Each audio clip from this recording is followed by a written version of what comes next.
Imagine knowing that there's a monster right under your nose. Imagine knowing that this monster is capable of killing any human being on Earth, and all because they simply saw a photograph of its face. When this monster is on the warpath, literally nothing can stop it. No weapon that human beings have invented is capable of even slowing it down. Imagine knowing, in the age of mass media, of clicks and shares, of 24-hour news, smartphones, and limitless social media connecting billions across the globe, that one stray picture of this monster leaked in the wrong place could cause the end of the world as we know it. And this fateful, terrifying day could come at any time. Congratulations, you now know how it feels to be Dr. Dan, the hot-headed lead SCP Foundation researcher on the SCP-096 case. The anomaly itself requires no real introduction. The infamous mass-murdering Shy Guy has haunted the nightmares of Foundation experts for years, but nobody is more haunted by this thing than Dr. Dan himself. For over a decade now, he has firmly believed that there's one solution to the 096 problem: termination with extreme prejudice. In his eyes, to think that 096 is ever truly contained is an illusion. They could never be sure of how many pictures of it are out there, floating around just waiting to be seen, like a time bomb waiting to go off. The resources spent containing it and cleaning up after its rampages, he would often argue, would be better spent instead figuring out how to finally kill it. But seeing as we're talking about the SCP Foundation here, not the Global Occult Coalition, the O5 Council didn't see it quite the same way. They constantly overturned Dr. Dan's termination requests, leaving the paranoid researcher more furious with each rejection. He tried to warn them again and again and again. Don't you see? It's like a stick of dynamite, and the fuse is already lit. If you don't let me put it out before it's too late, there won't even be anyone left to pick up the pieces. But his pleas fell on deaf ears. Until, of course, Incident 096-1-A. A dark and bloody day still looked back on with shame and horror by even the most hardened members of Foundation staff. It was the day that SCP-096 gave everyone a taste of the mass carnage it was truly capable of. Dr. Dan wasn't even there when Containment was first breached. He was off on an expedition in the snowy mountains where 096 was first found, trying to discover clues to its true origin. Dr. Dan's second-in-command, Dr. Alexei, was also lucky enough to be outside of the containment area when the Shy Guy escaped. According to interviews he gave at debriefing tribunals, he was in the break room, treating himself to a warm cup of joe. All the other personnel assigned to 096's containment and research were near its containment chamber, a giant cube made of reinforced metal, observing a live feed of data being collected from the cube's interior. As usual, sensors indicated that 096 was pacing within. For obvious reasons, the Foundation doesn't maintain any kind of live visual surveillance on 096. It wouldn't be worth the risk. But what seemed like an otherwise quiet day suddenly took a turn for the insane. The monitors began displaying terrifying data, indicating an imminent containment breach as the wails of the creature within the cube echoed out through its metal walls. Some tried to run. Others did all they could to engage emergency procedures, while guards armed with heavy weaponry rushed into the room. They all knew in their hearts that it wouldn't save them, but what else could they do? A huge dent bulged out from the side of the cube, then another, before the metal was torn open like tissue paper as the furious hands of the Shy Guy began clawing their way through it. Secondary layers of protection were deployed, but they didn't help. 096 just kept ripping through all the barriers. As everyone in attendance knew, once it was in its rage state, nothing could stop it. Literally nothing. The guards attempted to fire on the anomaly, but their bullets did no good. As the creature burst free, most of the people in the room had at least momentary visual contact with its face. In response, Code Lima was declared, and the entire chamber was flooded with a fast-acting nerve gas, killing everyone. Everyone except for 096 itself, of course. Within 2 minutes, 096 had broken free of the entire containment site and began running through the desert at breakneck speeds towards its distant target. The Foundation needed to act fast and find a way to stop it before it hit a population center where the death toll would skyrocket. Team Echo Romeo were dispatched to pursue the creature in a heavily armed attack helicopter, while MTF Tau-1, a task force specializing in SCP-096 containment and recovery, forged ahead to identify the anomaly's target, designated 096-1, and to move any other civilians out of harm's way. Dr. Dan was alerted of the disastrous situation and offered guidance to both teams from afar. Echo Romeo's chopper pursued 096, barely able to keep up. Dr. Dan recommended attempting to at least slow the creature down with heavy arms fire, even though he knew actually stopping it would be impossible. A member of the team used a modified XM500 anti-material rifle to fire several rounds at the creature, but even the shot that passed directly through its head appeared to have no effect on it. But at least they had a lock on its direction now. 096 always travels in a straight line, directly towards its target, smashing through any obstacles in its way. This means its intended direction is relatively easy to track, and people in the path of its trajectory are even easier to save. But it's a high-pressure job reserved for MTF Tau-1. Tau-1 passed over Echo Romeo and 096 in a series of 8 V-22 Ospreys, hoping beyond hope that they could outrun the creature, since there were several different towns in its direct path. But thanks once again to the one and only Dr. Dan, Echo Romeo and Tau-1 had a secret weapon that neither team had ever possessed before: Scramble. Scramble was an advanced computer program created by Dr. Dan with the help of Dr. Alexei, which was coded into microprocessors for modification into camera feeds and viewing goggles. The program had been fed intricate data concerning every single detail of 096's face, and as the name suggests, when encountering that visual data in real life, it scrambles it beyond recognition. In theory, it would make it far safer for operatives to be around SCP-096 without activating its rage state. In theory. It wasn't long before disaster struck. 096 had made its way onto I-40 and had begun attacking vehicles it encountered, killing the people inside. By this point, it had already outrun the Echo Romeo chopper, rendering them essentially useless. Tau-1 just had to forge ahead along 096's trajectory and try to get as many people out of the danger zone as possible, until 096-1 was located and destroyed by the anomaly. Years of training for an awful day like this had paid off, as the first 3 towns along 096's path were successfully evacuated. The Shy Guy just ran right through all of them, and no lives were lost. The same, however, could not be said for town number 4. As was standard procedure, Tau-1 had everyone in the town gathered up and blindfolded. The entire team in attendance had modified night vision goggles with Scramble microprocessors, so in theory, they were better off than most from 096 if things went south. The Tau-1 members tried in vain to keep everybody in line. They were threatening to shoot anyone who dared to remove their blindfold when 096 finally appeared. It tripped during its approach, rolling and shattering through several houses. Chaos erupted.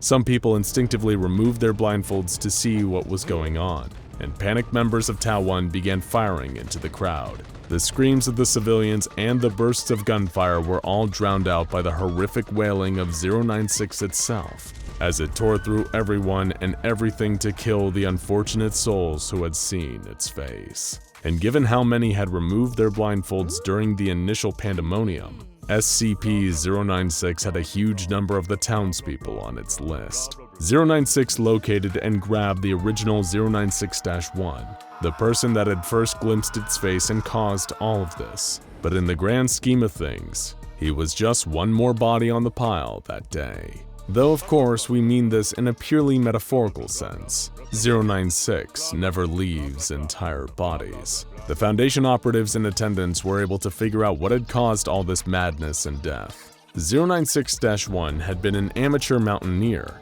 and spent his vacations hiking around any mountain ranges he could gain access to, including the mountain range that 096 had been inhabiting prior to its initial capture and containment. But he hadn't actually seen 096 on that fateful trip, which had been taken over a decade ago. but in a photograph taken that day of himself, standing on a picturesque mountainside, 096 made a cameo.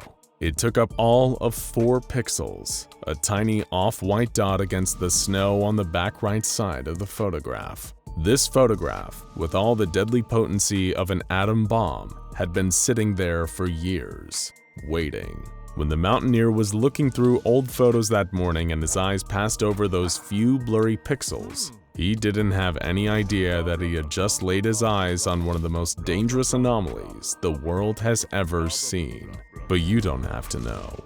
Only 096 does. As Tau 1, led by their commander Major Jack Wilford, tried to retake control of the situation, things got even worse. It turned out Dr. Dan's scramble technology, the one thing that was supposed to have given them an edge in this situation, didn't actually work. As soon as goggle-wearing members of the team laid eyes on 096, it entered its rage state and started massacring them. It tore many of the mobile task force members to shreds, including a number of the operatives required for piloting the 8 Ospreys. It was a disaster of truly epic proportions, and the catastrophic failure of Dr. Dan's scramble technology was a key factor. The root of the technology's failure was easy enough to figure out. Dr. Dan's scramble microprocessors worked fast, but not fast enough. Fractions of a second glimpses of 096's face managed to get through, and that was more than enough to set 096 off. Echo Romeo and MTF Epsilon arrived shortly afterwards to clean up the mess. It'd been a disaster of such magnitude that even a CNN reporter arrived on the scene and started filming before being promptly shut down by Epsilon. It was a member of Echo Romeo that finally slipped the bag over a docile 096's head, preparing it for containment once again, the creature now content that it had eliminated all of the unfortunate souls who had seen its face. He'd found 096 sitting next to a minivan that had its roof ripped off, the young family inside being the last to have seen its face. And things were so awful in the aftermath of the containment breach that the O5 Council changed their tune, finally granting Dr. Dan permission to terminate 096 by any means necessary.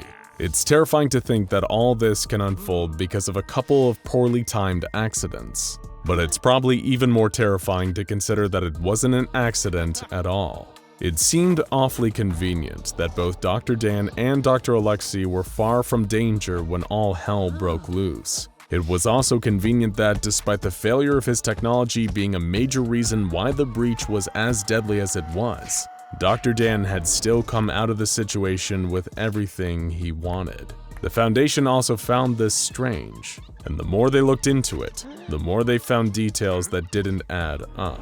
Alibis began to fall apart. Coincidences didn't seem so coincidental, and eventually a weak link in the chain was identified: Dr. Alexei.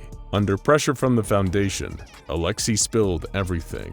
Dr. Dan had essentially orchestrated the entire containment breach, and on top of that, he did everything he could to make it as deadly as possible, all with the purpose of getting the O5 Council to see things his way, and finally give him the permission he needed to devote all of the SCP-096 resources to its termination. But it came at a terrible price to Dr. Dan personally. For his crimes against the Foundation and humanity, he was permitted to try and figure out a way to terminate 096 once and for all. But as payment for his crimes, he himself would also be terminated as soon as his task was complete. Were the lives of all those innocent people, and Dr. Dan himself, worth the price of finally being authorized to terminate SCP-096? When asked why he did all of this, Dr. Dan simply said, "It worked. There was only a matter of time until that happened in a major population center, and its face spread over the world news. I can kill 096, but I've killed myself in the process." While we don't agree with his methods, there's something almost admirable about a person so single-mindedly devoted to their cause. I would like to here again state that 106 is not, as is commonly believed, a basic predator, on par with an advanced shark. SCP-106 is a sentient being, albeit a totally alien one.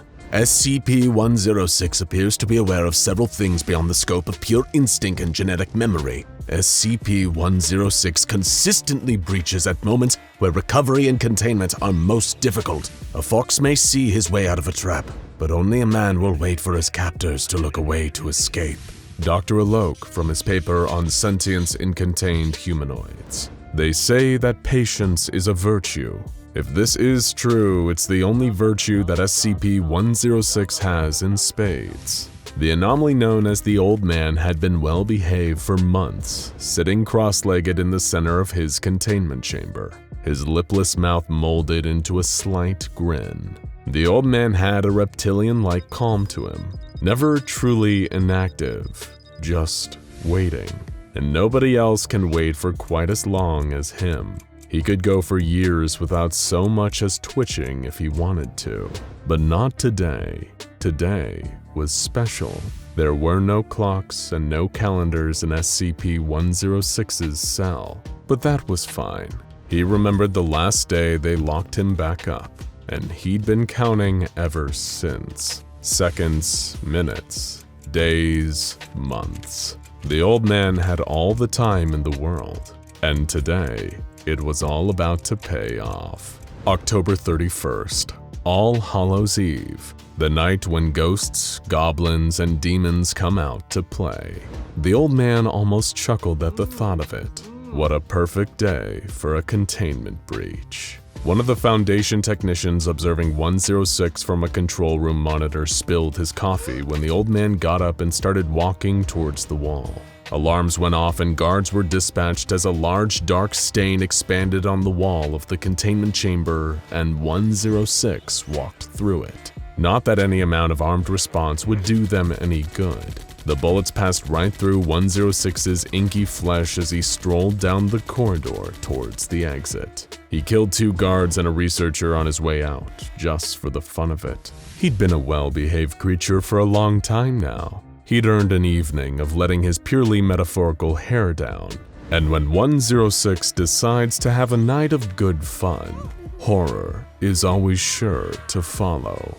This is the tale of one of SCP-106's most infamous and horrifying containment breaches. Be warned, the following isn't for the faint of heart. You're about to learn why SCP-106 is still one of the most feared anomalies in Foundation containment. Immediately, the containment site dispatched 3 of its best field agents, Agent Park, Agent Wang, and Agent Drack.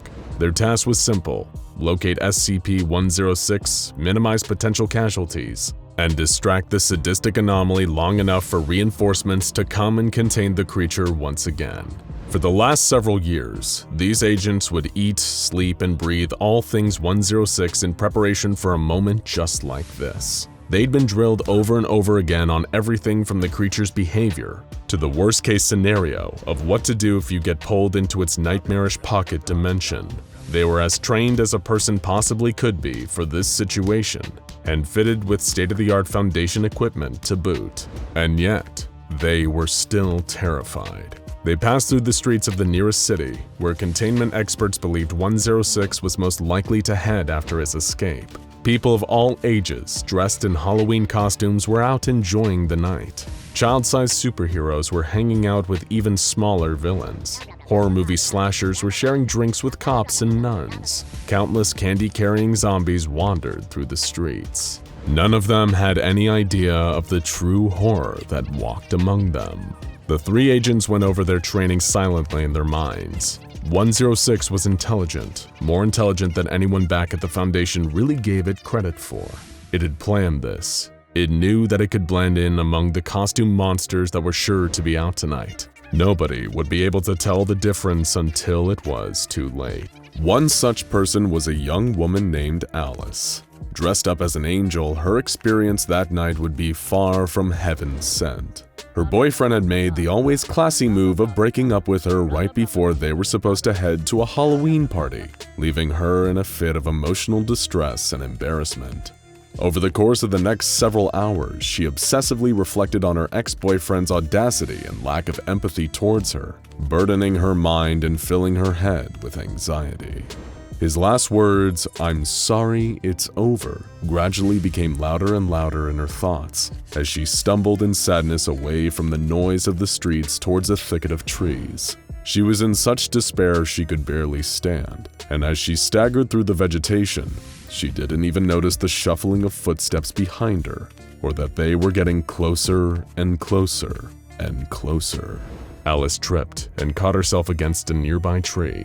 That's when she noticed a sudden burning sensation on the skin of her hand. She looked up and saw that her hand was now coated in a sticky tar-like substance. Whatever it was, it seemed to be eating away at the tree, and she could hear the hiss of the corrosive liquid as it melted the skin of her hand.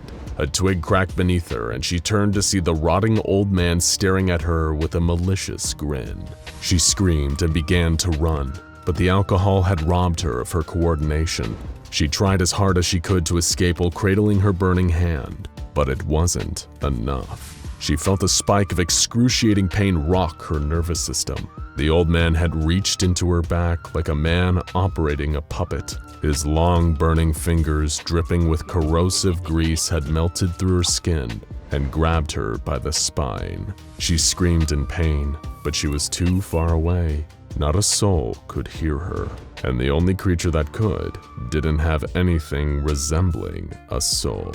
The creature grabbed her and pulled her into its blistering embrace. It smiled the whole time, baring every rotten tooth. It held her in place, burning the rest of her body as the two of them sank into the ground together, more acidic sludge pooling at their feet. Alice screamed on, and SCP-106 loved her all the more for it. The screamers were its favorite. By the time Agent Drack, Parks, and Wang found Alice, it was hard to know that this had once been a human. But they knew one thing for certain, that this was the work of the old man, and they suspected that he wasn't close to being done with his campaign of Halloween terror. Next came a little boy named Jason and his unfortunate friends. They were dressed as the Justice League, with Jason leading the group as Batman, all of them wearing costumes that made them feel like true heroes. It had been a good night, their bags heavy with candy. As they walked down an alleyway they'd passed through countless times on their way home from school, they had no idea what was waiting for them. A long, gnarled hand dripping with black ooze suddenly shot out of the wall and grabbed the boy dressed as Superman. He screamed as he was pulled towards the ooze, his braces shining in the moonlight, and kept screaming until he disappeared into the solid brick wall. The rest of the Justice League broke into frightened screams and scattered, but they weren't fast enough. Hands kept emerging from the wall, grabbing the children, burning them, pulling them into the dark. Only Jason got away, running and screaming as his friends were yanked into the void. But no one gets away from the old man that easily. A black puddle formed on the ground in front of Jason, and the old man rose out of it, still grinning its malicious, spiteful grin. Jason fell to the ground, his legs giving out from the fear. But the old man didn't move. He just stared at him, sizing him up, deciding what type of torment would yield the most twisted pleasure. The creature lifted something up to its mouth, something that might have been mistaken for a piece of Halloween candy from a distance. But Jason knew better. It was a tooth, and Jason could recognize the shining braces still stuck to it. The old man put the tooth in his mouth and crunched it like a jawbreaker, as Jason almost passed out from the sheer terror of watching it. To this day, nobody knows why the old man spared Jason, but when Agents Drack, Parks, and Wang found the boy, the only survivor from the massacre of his friends, he was gripping the metal fragment from Billy's tooth so hard that it was embedded into his palm. But the night still wasn't over yet. The old man still wanted to have just a little bit more Halloween fun.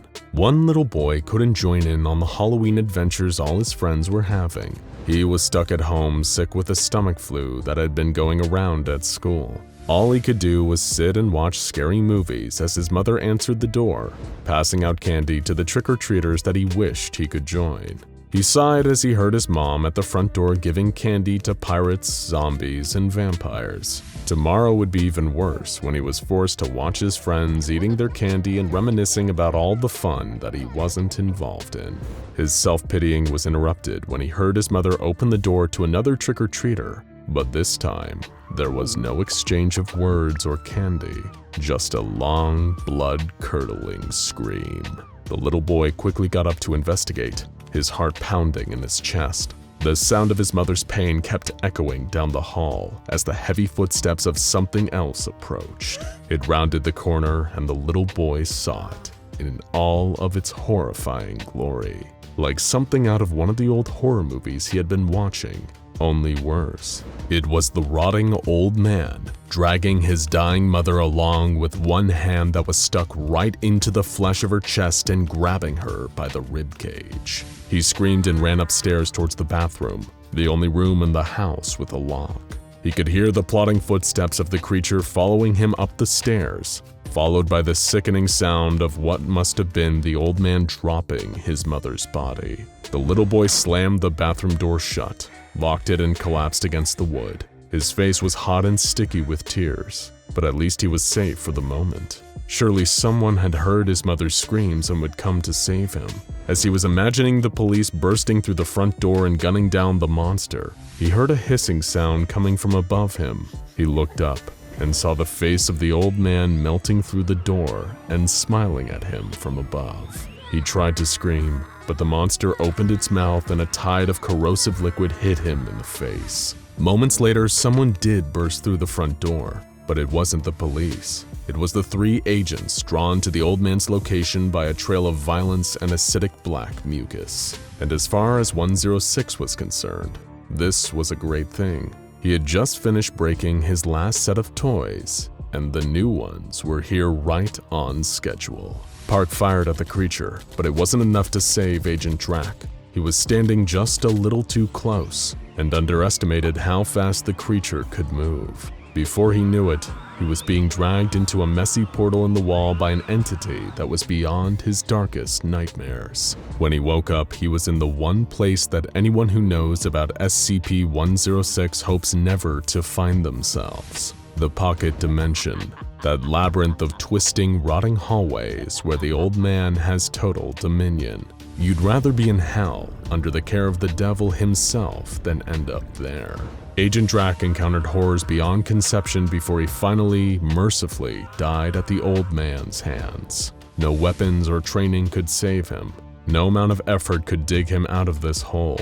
He ran through the halls for 4 whole days before SCP-106 finally got bored and started taking him apart. But to Agent Drac, those 4 days felt like a wretched eternity. When they eventually found SCP-106, he was standing in a field stomping on pumpkins out of boredom. He submitted to containment with relatively little difficulty, as Foundation field agents used high-intensity lights to subdue him.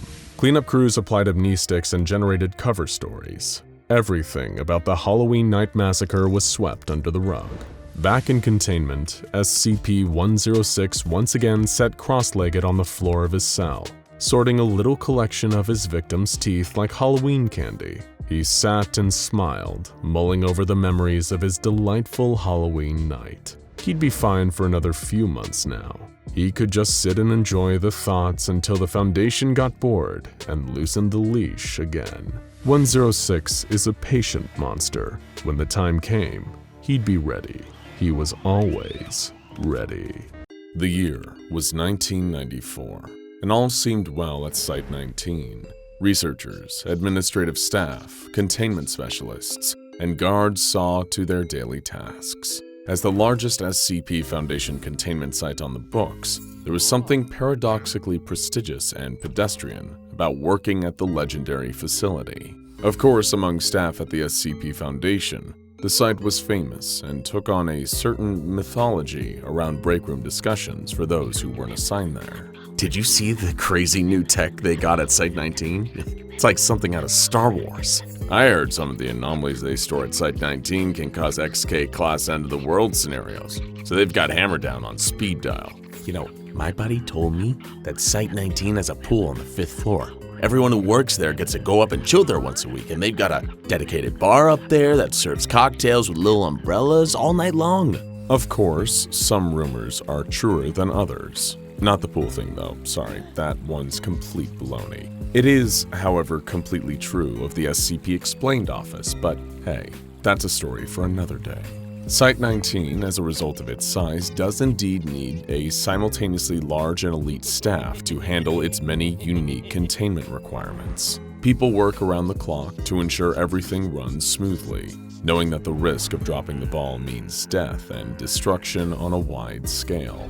Personnel have been trained to meticulously study new anomalies, discover their strengths and weaknesses, drum up ideal containment requirements, and get the situation on lock as quickly as possible. Most of the time, the operations at Site-19 run smoother than George Benson. Most of the time. Of course, with the exception of a few researchers there. Sorry, Dr. Bright and Dr. Crow. Everyone who works at Site-19 is only human. Mistakes can happen, even when the cost of those mistakes is much costlier than when you forget to carry the little zero on your dull office job's latest mind-numbing spreadsheet. Little oversights can pile up into catastrophes over time, especially when you put your mind to committing the greatest sin of all, underestimating your opponent, exactly as the SCP Foundation did one fateful day in 1994. You see, the SCP Foundation contains hundreds, if not thousands, of new anomalies every single year. When this job becomes your daily bread and butter, what once seemed exceptionally slow becomes humdrum and mundane. Just like the earlier rumors suggested, there are monsters, entities, and objects locked up at Site-19 that could cause an XK-class end-of-the-world scenario if they ever got out. Could the fine folks staffing that site really be blamed for not paying that much attention to some anomalous sculpture? They just weren't aware how incredibly dire the consequences of taking your eyes off of SCP-173 were yet. But believe me when I say, they were about to receive a hell of an education. The sculpture had come into their care a year earlier in 1993. Though the exact circumstances of how it came to Site-19 tend to differ depending on who you ask. Its anomalous ability had become apparent rather quickly, at the expense of a few careless personnel's lives. But hey, isn't that always the way these things unfold? The sculpture could be frozen in place by looking at it, though whenever people turned their gaze away, it moved towards its prey at shocking speeds and killed them by either strangulation or, more commonly, snapping necks. Sure, it wasn't the kind of entity you'd want to have a cup of coffee with or place in your living room as a striking new object d'art, but the Foundation had plenty of these so-called murder monsters in containment already, and this was one you didn't even need to shoot. Just looking at it is enough to freeze it in place. A few D-classes were lost during the first few months of figuring out the best way to clean the nasty creature's cell, on account of the fact that it poops constantly. But other than that, it was all pretty smooth sailing. They had no idea just how dangerous this work of malicious modern art was. This brings us back to that fateful day in 1994, the day when SCP-173 first breached containment. Researcher Theo Trask was walking down the large, winding halls of Site-19, marking off each successfully contained anomaly on his clipboard. It was a monotonous job, but somebody had to do it. He looked through the viewing windows of all the anomalies that wasn't deadly to look at, taking inventory. He worked at the SCP Foundation for 8 years now, and nothing amazed him anymore. He was thinking about what he might have for dinner that night, or whether he should go to the movie theater to see that new film, Pulp Fiction. Up in the security office for Sector C of Site-19, Security Officer Todd Buffett and his men observed the monitors glowing before them. It was a blissfully boring day. One of them was discreetly playing Snake on his Nokia under the table. Days like this were made for wasting, and they were tragically few at the SCP Foundation, where being excited was often the prelude for being dead. Todd yawned and was happy for the privilege to do so. In a darkened Sector C server room, a group of engineers performed routine maintenance. They could see their breath. These rooms were kept extra cold to prevent the technology from overheating. It was intricate work, but they were well trained to do it. So much so that they sometimes slipped into a state of autopilot while conducting these checks, saving the burden of conscious thought for meteor tasks further down the line. These were unremarkable tasks on an unremarkable day, and they would be happy for it all to end. And of course, it would. just not in the sense that they meant. A mixed group of researchers and administrative staff sat in the break room, enjoying their mediocre packed lunch and sharing their own version of inane office banter. It was a nice step away from the often deadly grind and shoot the breeze with others in their line of work. After all, it was a strange job with its own unique pressures. You needed to discuss it with others who got it sometimes, just to avoid going insane from the pressure. But then you needed to avoid the unforgivable blade of this double-edged sword's mirror half. You never wanted to get too attached to a coworker at the SCP Foundation, because who knows, you might not be seeing them again tomorrow. Or they might not be seeing you. Back in the server bank, a junior technician named Colin Muntz was about to make one teeny tiny little mistake. While running diagnostics on one of the room's power cores, he tripped a fuse and set a terrible chain reaction in motion. Cables running all through Site-19 caught the shockwaves of Colin's poor decision in a moment, causing a series of power cuts that ran through different systems throughout the facility, each one tripping the next like proverbial series of tumbling dominoes. Back to researcher Theo Trask, lazily ticking boxes on his clipboard. He was about to do another one and break for lunch when the lights overhead suddenly went out, leaving him in a dark hallway. He was immediately broken from his trance, heart beating 20 to the dozen. Seconds passed, and the dark somehow remained. What was going on here? It didn't make sense. Surely the auxiliary generator should have kicked in by now, right? And on any other day, it would have. But unluckily for Theo Trask, this just so happened to be the one day in the last several months that the facility's main backup generator was also experiencing routine maintenance. Sometimes, life just isn't fair. Trask felt his heart leap up into his throat as a door somewhere behind him slowly creaked, open with a torturously long metallic screech. Trask didn't have a gun or even a taser, but he did have a small flashlight attached to his belt. With a draw speed that would rival Clint Eastwood in his prime, the terrified Trask whipped out his flashlight and shone it in the direction of the noise. His beam caught a static figure staring at him without a face. The rigid, soulless body of the sculpture, SCP-173, was standing less than 10 feet away from him. In this light, its smears of Krylon-based spray paint looked almost like a mocking grin. "Your move, researcher," it seemed to say. Trask had broken into a cold sweat. His hand was shaking, but he needed to keep the beam on that monster.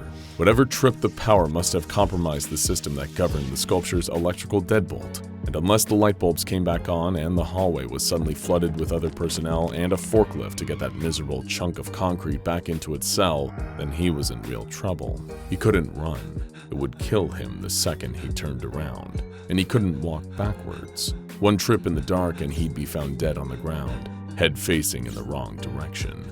All he could do now was hope. Hope, and of course, not blink.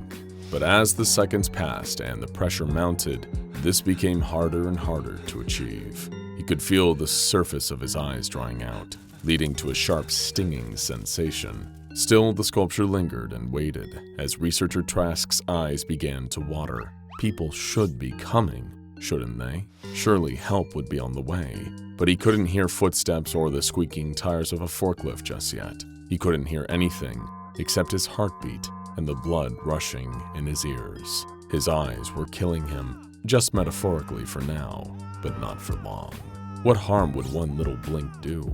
Only for a fraction of a second. Now, before we proceed to the researcher's gruesome and terrifying death, we'd like to perform a quick experiment with you, the viewer of SCP Explained. We've created a number of videos exploring the fascinating and frightening enigma of SCP-173, and one statement seems to pop up in the comments again and again from backseat containment experts. Why not just blink your eyes one at a time? That's a surefire way to keep it locked into place. Okay then, let's give it a try. Open both your eyes nice and wide. Now, blink your left eye, and now, blink your right. Left, right, left, right. Keep going while I'm talking. Don't stop. Keep it up. How are your eyes feeling? It makes your vision a little blurry, doesn't it? Kind of makes your eyes sting a little as time goes on. Oh, look who it is. Well, if it isn't SCP-173, what a surprise. And it looks very interested in you, doesn't it? Better keep one of your eyes open at all times. Left blink, right blink, left blink, right blink. No pressure, of course. But if you've closed your eyes at any time during this little experiment, you're already laying dead on the ground with a broken neck. Left, right, left, right. Do you feel the burn yet? There's no shame in giving up. All it'll cost you is your life. And that's why we don't blink one eye at a time. Now, back to the story. Researcher Trask couldn't take it any longer. His aching eyes fluttered closed for an almost imperceptible moment of time, and that was all this sinister sculpture needed. Trask felt the impossibly cold concrete grip of its stubby arms on either side of his head, and a sharp jerk that communicated a mere moment of unimaginable pain, followed by the physical answer to silence. The sculpture darted through the darkness of the hallway, with no living eyes left to freeze it in place. In the darkness, it was impossible to defeat. It would do the two things it knew how to do: hunt and murder. In the Sector C security office, all hell was breaking loose. Thanks to Colin Muntz's little oopsie in the server room, all the monitors were dark, and all the corded phones that had given them a direct line to assistance were all dead. They had no idea what was happening out there. Maybe they had all gotten extremely unlucky and all of the cells were open. Whatever caused this catastrophic power failure must have also knocked out the alarm system, because they were getting nothing.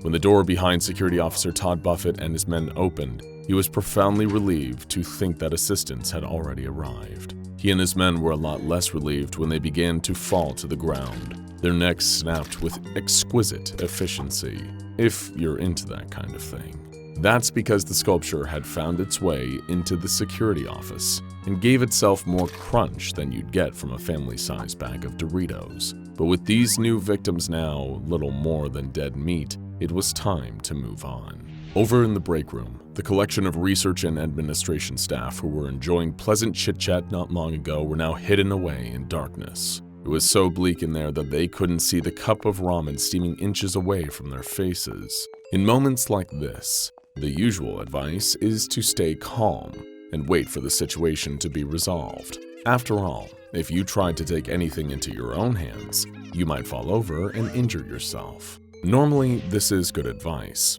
It's less effective when the thing that wishes you grave injury is actively on its way, and sitting in the dark certainly isn't going to stop it. Elsewhere in the building, the engineering team were scrambling like there was no tomorrow to rectify their mistake. Partially because if SCP-173 got to them before they'd gotten the lights working again, there really would be no tomorrow.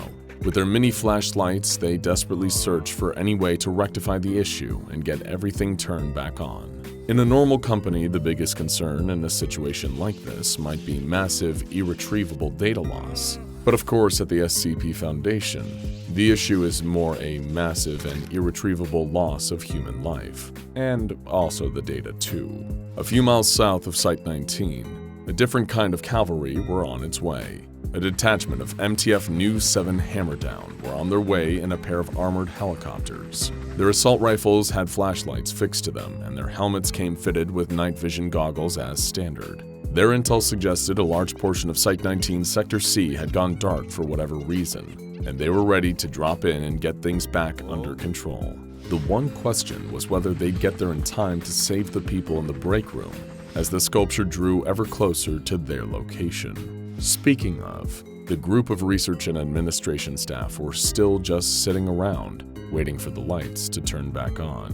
One of the more senior researchers in the room, Dr. Sherry Brewis, was a lifelong smoker, and as such, she was fishing around in her purse for her Zippo lighter to shed some light on the situation. Her rummaging was so loud that she could barely even hear the door to the room beginning to creak open. But she heard the first snap, and the awful, animalistic chorus of screams that followed. Crunch, crunch, crunch. As each of her fellow members of Foundation personnel fell, she could feel the thing killing them getting closer. She could almost feel the same icy limbs gripping her skull when she whipped out and lit the Zippo, the flame coming alive in front of her face with a pleasing metallic click. It didn't offer much light, just enough for her to see the monster looming inches away from her face. SCP-173, limbs outstretched and ready. The rest of the room was silent. She knew in that moment she was the only one alive in here now, but she still wasn't the only survivor yet. That all depended on what happened next. The flame danced and the sculpture remained frozen in place, standing so close to her. It wanted her. It wanted to hear her neck crunch. The flames began to dance erratically, and Dr. Brewis felt her heart rate spike. One careless breath, and the light keeping her alive would be gone. But even if she did everything right here, it might not be enough to save her. It didn't even need a second to do what it wanted so badly to do. The light seemed almost to flicker, getting smaller, getting weaker. Dr. Brewis felt tears dribbling down her cheeks. Any second now. Click. The lights above her turned back on. She could have screamed in delirious relief, but that might have also been a scream at the expense of her many dead coworkers littered around the room. Either way, her thoughts were interrupted by a staccato burst of footsteps, followed by the boom of the door being kicked in by a booted foot. The members of Hammerdown were standing in the doorway. She was saved. In the hours that followed, things were righted as best as they could be with so many deaths. The sculpture was returned to containment. The bodies were cleared away. The electrical issues were fixed. Much would continue on as normal after that day.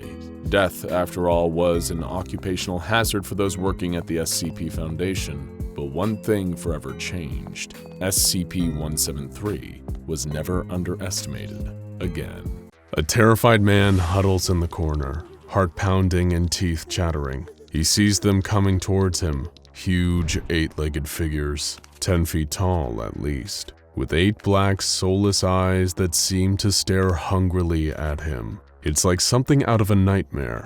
Giant man-eating spiders everywhere. They approach the man, fangs dripping with venom. But just as they're about to strike, he vanishes. He won't be spider food today, but for this truly unlucky guy, his ordeal is far from over. Let's rewind. When life gets a little too boring, we all daydream about getting away. Maybe you imagine sitting on a tropical beach or camping in the mountains and breathing in the fresh air. Some of the more adventurous types with a vivid imagination might daydream about visiting a parallel universe. Who wouldn't want the chance to see what life is like in another dimension? Of course, it would only be fun to go there if you could control where you went and when you could come back.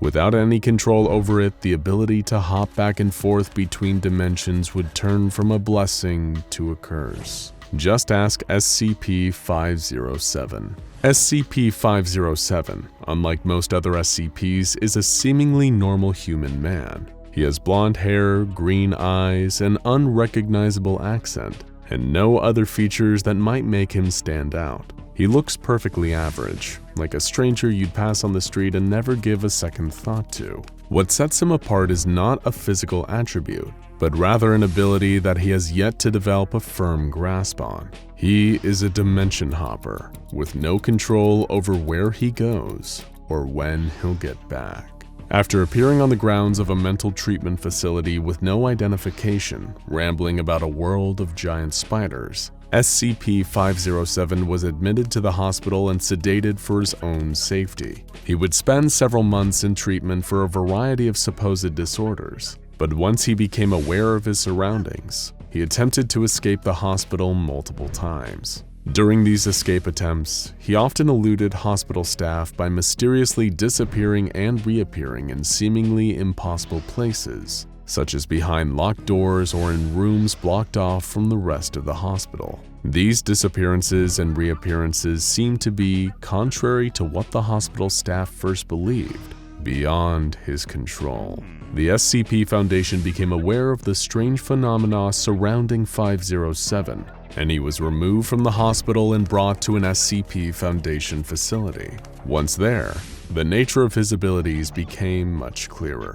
SCP-507 is able to, without intent or even knowledge that it is about to occur, shift from this reality to another alternate reality. After some time there, with the amount of time varying from case to case. He will shift back to this reality. He has been known to shift realities while sleeping, in the middle of a sentence, and even while bathing or going to the bathroom. The shifts are unpredictable, and there is no telling what kind of horrors he will encounter in the new dimension where he ends up, leading to 507 having seen some very strange things, even by SCP Foundation standards. During one of his shifts, 507 found himself in a pitch-black room filled with the sound of muted breathing. Using a flashlight he had been given by the Foundation, he looked around and found that he was not alone. In the room with him was a man, wearing a black suit and sunglasses, with a frightening, inhumanly wide smile. The smiling man leaned in towards 507 so close that their faces nearly touched,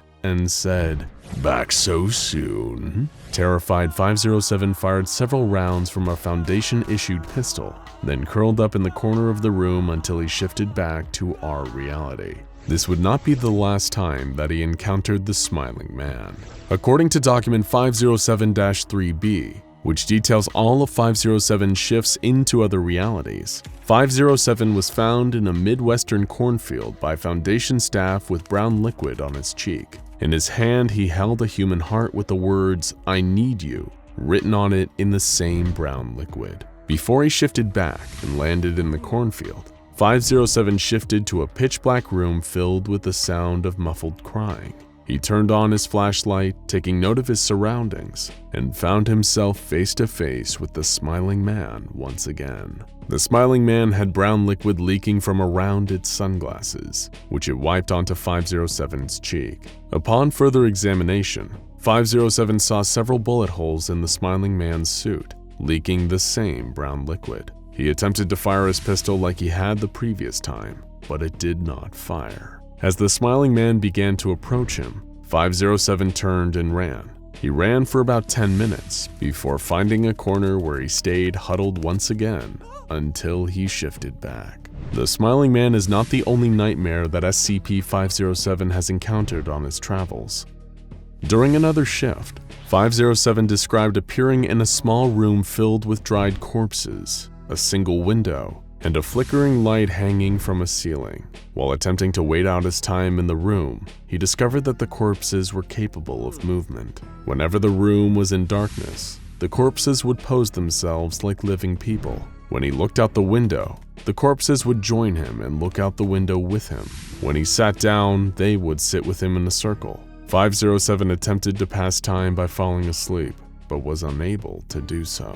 Though many of his experiences were disturbing, only one of 507's documented shifts resulted in him requesting a memory wipe from the SCP Foundation.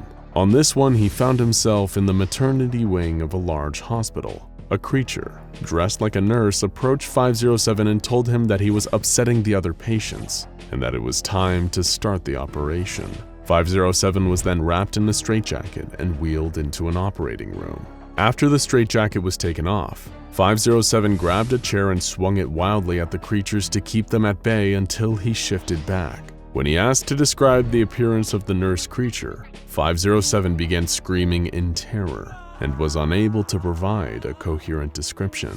He attempted to provide a drawing of the creature, but was only able to produce a series of jagged lines. Following this encounter, his request for a memory wipe was denied. Other shifts included going to a world where every surface was covered with an unidentifiable mold, a land of icy tundras populated by aggressive bears, and one place that he refused to describe beyond repeating the phrase, "so many spiders." Not all of the worlds that 507 has encountered are frightening. Some are simply strange and unusual. During one shift, he found himself on a large basketball court, where 6 other individuals were playing a game of basketball. There were 2 humans, 2 insectoid creatures, 1 creature resembling a squid, and 1 hovering yellow sphere with 8 arms. When 507 asked where he was informed that he had arrived at the All-Species Sports Center. During another shift, 507 found himself in a world made entirely of gelatin. During yet another shift, he appeared in a large auditorium filled with 50,000 other Dimension Hoppers who were holding a political rally for the People's Dimension Hopper Republic. Working with the Republic over the course of 2 weeks, 507 helped to overthrow the United States government and establish a new one run by dimension hoppers. SCP-507 was elected representative of Massachusetts, but just before he could introduce his first official piece of legislation, he shifted back to our reality. One day at the facility, a particularly unusual event involving SCP-507 occurred, the events of which were documented in Interview 507-G. During a regular check-in, it was discovered that there were somehow two identical versions of SCP-507 in its room. They had apparently each arrived in the room independently and had been talking to one another for about half an hour before being discovered. These two versions were referred to as 507-A and 507-B. When prompted for an explanation, 507-B explained that there were more than one version of SCP-507 afflicted with uncontrollable dimension hopping. The doctor inquired as to which one of the two was the visitor, but the two declined to answer, fearing that this knowledge would cause the Foundation to view one of them as expendable. The two had multiple shared experiences that they related to the doctor, including both having encounters with the Smiling Man. During the interview, 507-B disappeared mid-sentence and did not reappear. The doctor asked 507-A about identifiable differences between his and his double's realities. 507-A explained that in 507-B's world, President Lincoln was killed by his vice president, whereas in 507-A's world, he was killed by General Lee. This revelation made it clear that neither 507-A nor 507-B were native to this reality. After this was revealed, 507-A was terminated and examined. No biological reason for 507's ability to hop from dimension to dimension was found, though it was discovered that several pieces of 507 will shift dimensions along with the rest of the body. 3 days after this interview was conducted, the correct SCP-507 reappeared, with no knowledge of his doppelgangers or what became of them. SCP-507 is classified as safe, meaning he doesn't require any real effort to contain. He's also safe in the more literal sense, in that he poses no threat to anyone else. The only person in danger in the presence of SCP-507 is himself, as he has been exposed to many dangerous conditions during his reality shifts, and it's never known whether 507's next shift will end up being his last. With the cause of his shifts still being unknown, there is nothing that the Foundation can do to prevent them. All they can do is monitor him and provide him with the items that might ensure his safety in the future, like a handgun loaded with rubber bullets, a tank of air, a high-intensity flashlight, a week of ration packs, a pair of binoculars, a tracking collar, and a camera. The tracking collar allows the Foundation to recover 507 when he shifts back to our reality, in a location other than the containment facility. The rest of the equipment was granted at his request, based on obstacles that he encountered in other dimensions.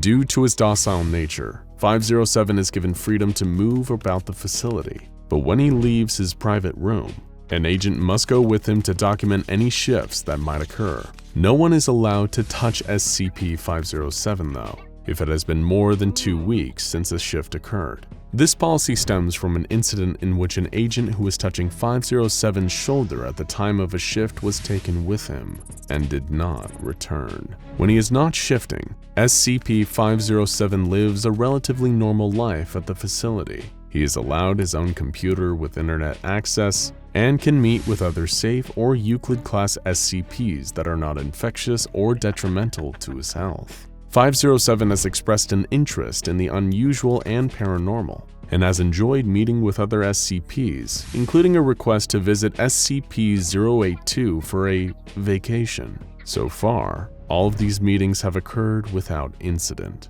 Due to his anomalous shifting, SCP-507 will never be able to live a normal life. Unless he stops shifting, he will likely spend the rest of his days bouncing between unknown dimensions and his containment facility. Just like so much else about him, his relationship to his special talent is a bit of a paradox. He has the ability to go anywhere, to see things no other person on Earth has ever seen. However, because he cannot control it, cannot stop it, no matter how far away he can travel, he will never truly be free.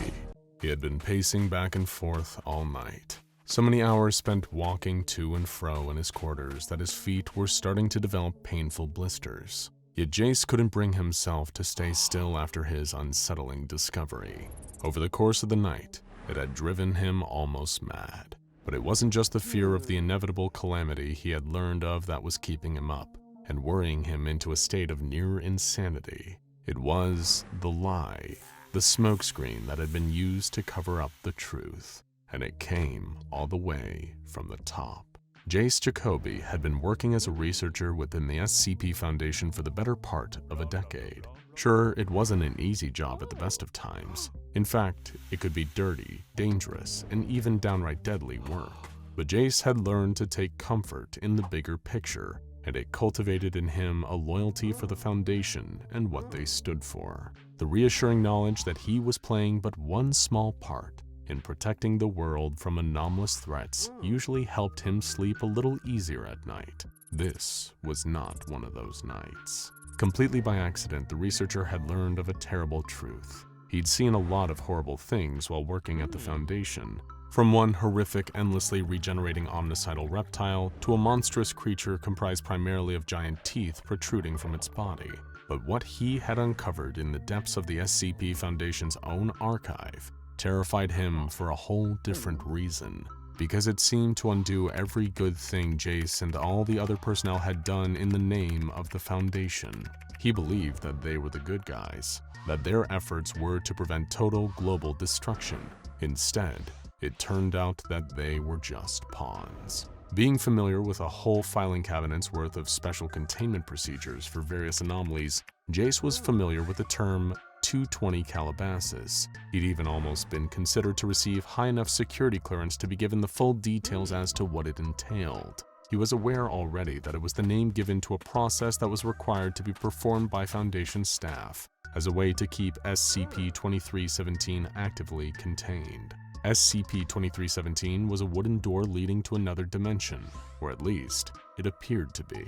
After accessing some restricted files, a suppressed secondary level of information hidden underneath the SCP-2317 entry, Jace discovered what was really going on. SCP-2317 was, in part, a door to another world, as its nickname suggested. But that wasn't the whole story. Beyond the door lay a barren salt plain, the only structures visible for miles being 7 identical stone pillars with ancient symbols carved into their surface. Frequently, a small group of Foundation personnel and security staff would be sent into SCP-2317, each one of them given a specific role to undertake as they performed 220 Calabasas. That process required for active containment was more like an occult ritual, involving holy water, an obsidian-edged knife, chants that invoked ancient powerful gods, and a chicken to act as a live sacrifice. If Jace had just learned those specifics of 220 Calabasas, he wouldn't have realized that the ritual was actually a phony, even a pretty convincing one at that. Buried beneath the pillars was chained something of unspeakable, unknowable power. It had gone by many names, each invoking a particularly nasty sense of trepidation. The Sire of Tyranny, Kural Irbrav, or simply the Devourer of Worlds. The 220 Calabasas ritual was supposedly a way to keep the beast locked below, to strengthen the 7 chains each latching the ancient monstrosity to the pillars above. Except it didn't. It was a smokescreen. The ritual did nothing to keep the shackles of the Devourer intact. There was but one chain remaining, one more tether keeping the ancient beast caged. And over the years, no matter how many times the Foundation performed 220 Calabasas, it was eroding, getting weaker and weaker. It was inevitable. The Devourer of Worlds would one day be free. And yet, that wasn't even the worst part about what Jace had uncovered. What could possibly be worse than learning an eldritch deity intent on unfurling doom couldn't be contained with the one method the Foundation had? Well, it was that the Foundation knew, and had known for a long time that 220 Calabasas was nothing more than a charade, with all the effectiveness of a band-aid over a broken leg. As if that wasn't bad enough, Jace had traced the source of this cover-up right to the very top, to the highest operational level within the SCP Foundation's hierarchy. The O5 Council was responsible. They had known for a long time about the ineffectiveness of 220 Calabasas, and yet hadn't pursued any more permanent solutions to the looming threat posed by SCP-2317 and the Devourer. After a sleepless night, Jace could hold it in no longer. He had to tread carefully. Given how far up the chain this conspiracy went, it was hard to know who to trust. Something had to be done, that much was clear to him, whether that involved sealing or outright destroying SCP-2317. But if those tasked with overseeing the entire Foundation were in on this cover-up, then Jace had to be extremely careful about who he went to for help. There was only one person he was certain he could rely on and share his findings with in secrecy. Senior researcher Ellis had long been a good friend of Jace's. In fact, he'd even go so far as to say Ellis was his only real friend within the Foundation. The more experienced member of personnel had practically mentored Jacoby from his earliest days as an SCP researcher.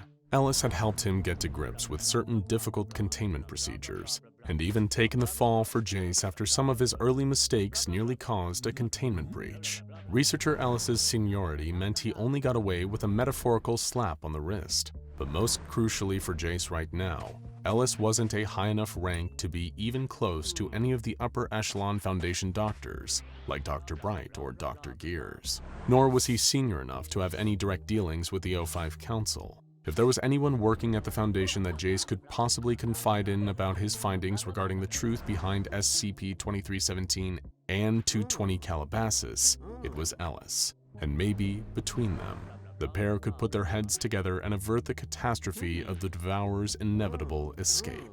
Jace was nervously pacing back and forth while Ellis's eyes were glued to the terminal in his quarters. He had shown him a saved copy of the full archive entry on SCP-2317, detailing everything. Not just the steps required to perform 220 Calabasas, but the additional information about the ritual not working, and that the O5 Council knew it. After a long, painful wait for researcher Ellis to scan through the entire file, he leaned back from the terminal screen and sighed. "Well, this is hardly ideal," he stated matter-of-factly. "Hardly ideal?" Jace echoed, his fear of what all this meant manifesting itself as a frustrated outburst. "I think you might be underestimating it a little there, Ellis. This isn't just some mild inconvenience we've now got to live with. We're talking about the end of the world as we know it, XK class. And on top of that, the Council knows it's coming and are doing nothing about it. Instead, they're making these high-clearance personnel go and pointlessly slaughter chickens and recite meaningless prayers about 7 seals, 7 rings, 7 thrones for the Scarlet King." "Jacoby, calm down," Ellis replied sternly. "Let's talk about this rationally.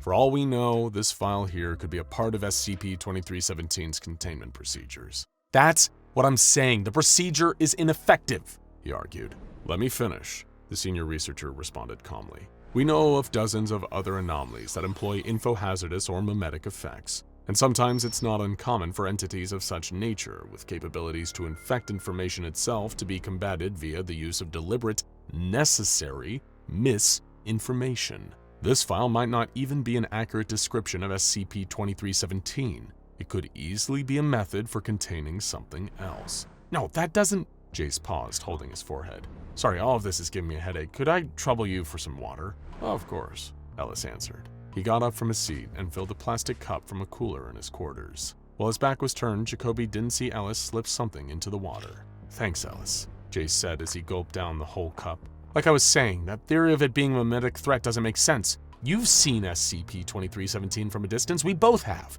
It's a physical, dimensional gateway. I mean, a door to another world is literally its code name, for God's sake. Why would there be a real door with an intangible info hazard behind it?" Ellis stroked his chin, pondering quietly. For a moment, Jace's vision seemed to get a little blurry, but he blinked it away. "Okay, so if we take everything in the SCP-2317 file as gospel, then answer me this. What do you propose we do about it?"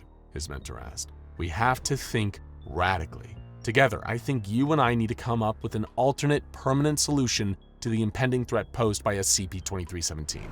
Then we present it to the O5 Council, storm into their chamber if necessary, and demand them to implement it. The next 220 Calabasas is scheduled for a few hours from now. We need to bring them something that will actually work, not just that performative pantomime they put on as a smokescreen. Otherwise, Alice..."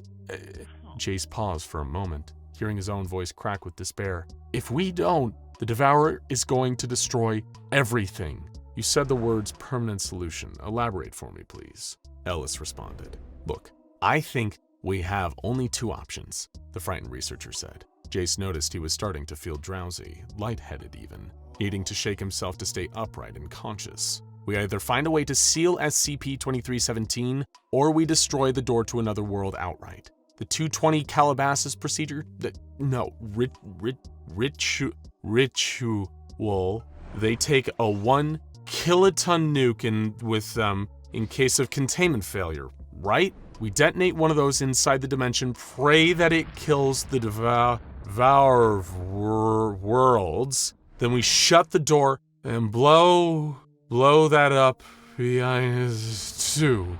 Suddenly, Jace's legs gave out underneath him, like they couldn't support his body weight anymore. He landed on the floor with a thud, while Ellis loomed over him with a sympathetic look on his lined face. He drugged me?" Jace barely managed to get the question out. "I'm sorry, Jacoby," Ellis sighed. "Believe me when I say I would have preferred to talk you out of these seditious thoughts. But duty to the Foundation comes first. You understand." The door opened, the heavy clomping of boots against the floor. Jace could barely turn to see the squad of security guards entering the room. They lifted his body up off the ground, getting limper by the second, and began dragging him out by his arms. With all his waning strength, he kicked and thrashed his legs as they trailed beneath him. Being taken away by the guards, Jace yelled for his mentor's help.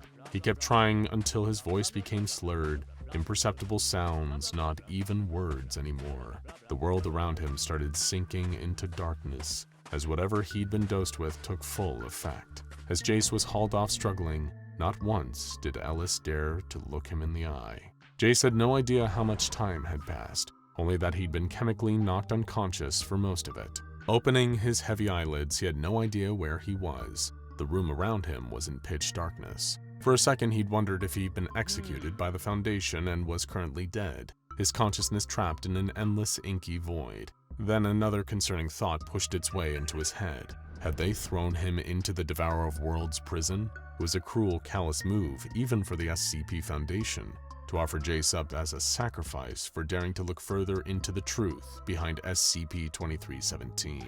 A column of light cut through the dark from somewhere above him, gleaming down so bright that it was hard to look directly at it. The spotlight did little to illuminate the rest of the room. Although squinting in the dark, the researcher could detect the outlines of several figures sat in a circle facing him. 13 of them, to be exact, with one extra taking their seat. He was just awake enough to remember a crucial detail that explained where he was. There were 13 members of the O5 Council, along with one administrator. "Hello again, Researcher Jacoby," came a voice from one of the seats encircling him. "Tell us, do you know why you're here?"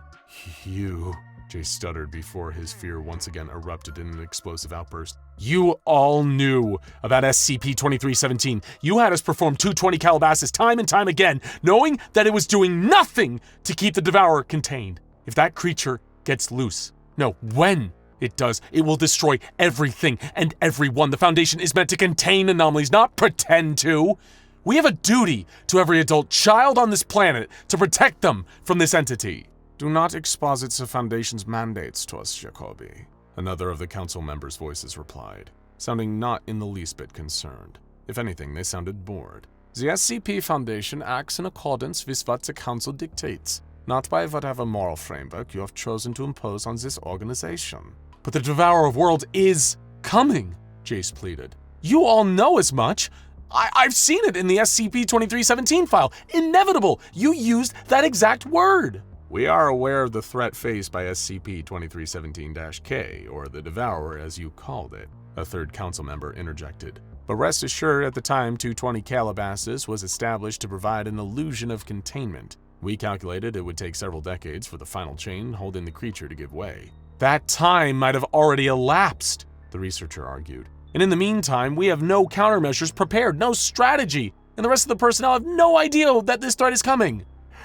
"Almost exactly the same wording as last time," one council member said, not addressing the rest directly but still just audible enough for Jace to detect it. "What do you mean last time?" he asked, thinking back a few short moments to the beginning of this exchange. Wait, why did you say hello again when I woke up here? There was a horrible, nauseating silence throughout the room for a moment. Jace had already worked out the answer. Why would the council bother telling him the truth now? I've figured this out before, haven't I? He said. A handful of times, one of the voices replied. If not you, then another member of personnel. Every now and then someone snoops, uncovers something they shouldn't, and you make them forget it. Jace finishes their sentence for them. Before we apply the amnestics, the voice said, observe. Today's 220 Calabasas procedure is already underway. A huge curved screen blinked to life. It filled half the circumference of the room, but wasn't enough to give Jace any clearer of a look at the O5 Council. Each one of them was cast as shadowy, silhouetted figures against the images now appearing on the screen. It was footage being streamed live from one of the personnel cleared to enter SCP-2317. They were already in the middle of performing the phony ritual, spritzing holy water over the 7 pillars, unaware that one of them was still linked to a chain keeping the Devourer imprisoned below. Suddenly, there was a rumbling, a shaking reverberating through the ground on the video feed like an earthquake, or something moving underneath. Oh my god, Jace breathed as he watched in horror. It's happening! The Devourer is coming now! Get them out of there! Some of the O5s mumbled awkwardly to themselves. We shouldn't act with too much haste. It could just be the creature reacting to the ritual, one hypothesized. It's been imprisoned for a lot longer than a lot of us have lived. It's bound to get restless, another concurred. Besides, the security team are armed with a nuclear device in case the worst should happen. On the screen, the tremors were continuing. The personnel member in charge of applying the holy water dropped the silver aspergillum and asporium containing it, spilling its contents over the salted earth below. Without any further warning, the ground started to crumble in the feed, an enormous clawed hand bursting up from underground. It was followed by the hulking shape of something much larger breaking through the salt plain, sending a tidal wave towards the personnel member whose body cam footage was being displayed. The feed cut out, and the room was dark once again. It's too late. Jace stared at the council in a mix of terror and disgust. You did nothing, and now it's too late! Before any of them could reply, another tremor rang out. This time beneath Jace's own feet, the Devourer of Worlds was here. It was bursting through the wooden door of SCP-2317 and tearing the Foundation facility apart with its immense size as it emerged. The walls cracked, the entire building beginning to crumble around him and the O5 Council, who were all hurriedly exiting the chamber to whatever plans or bunkers they had to ensure their own personal survival. Suddenly, the huge weight of something dropped through the dark and collapsed on top of Jace. Standing up amongst the wreckage of the obliterated building, the Devourer of Worlds drew itself up to its full height. It was an impossibly large creature, humanoid and obese. Its entire body was covered head to toe in thick, armored scales, with horns atop its jawless head. From one of them hung the final chain, a withered shackle no longer keeping the monster held within its underground prison. The 7 chains had all failed. The ritual, 220 Calabasas, had failed. In fact, it never worked in the first place. Far below, his arms pinned painfully under a heavy slab of concrete, Jace stared up at the towering form of the Devourer. He had felt scared as the building came down around him, and even now, there was a lingering fear of his own death. But there was something else there too, a sense of feeling oddly relieved. Not necessarily glad to be right about the impending doom, or even pleased to know this ancient trap deity was about to destroy the whole planet, but at least the Devourer of Worlds was honest, he thought. There was no subterfuge, no rituals acting as a smokescreen, no more lies. Just an honest simplicity of a creature whose only goal was to bring an end to everything. As Jace watched, the Devourer raised its hands up, reaching the highest pinnacle of the sky, then brought them straight back down to Earth. It plunged both deep into the skin of the world, deep enough to crack the very surface open. Mantle and magma were spewing everywhere, like blood from the gaping wounds it left in the planet. Jace Jacoby closed his eyes as the ground beneath where he lay trapped ripped open, plummeting him into the dark. Agent Hogan hadn't seen what had grabbed the commander. The sounds of blood-curdling screams had made his eyes instinctively snap shut. Hogan kept both eyes tightly closed, nothing but darkness blotting out his vision even as the desperate, gravelly-voiced yells of the commander filled his ears. Then, suddenly, there was a scream, one that was abruptly cut off. With a heavy thud, something dropped to the ground, close enough to Agent Hogan's feet that he could feel the vibrations of it hitting the floor through his boots. It was the commander, completely still and silent. Even though he'd been trained to look danger in the eye, Agent Hogan still didn't open his eyes, not even for a split second. This was the first time that anything like this had ever happened, and in the panic and confusion, his natural survival instincts had overridden the SCP Foundation's various rules and protocols in his head. And right now, something was telling him not to look. That something was shifting and moving just beyond Agent Hogan's eyelids. He could hear a shuffling as something much taller than an average human lumbered around. It had been wailing before, shrieking in uncontrollable and inconsolable despair, but now its cries had lowered to a soft, sobbing whimper.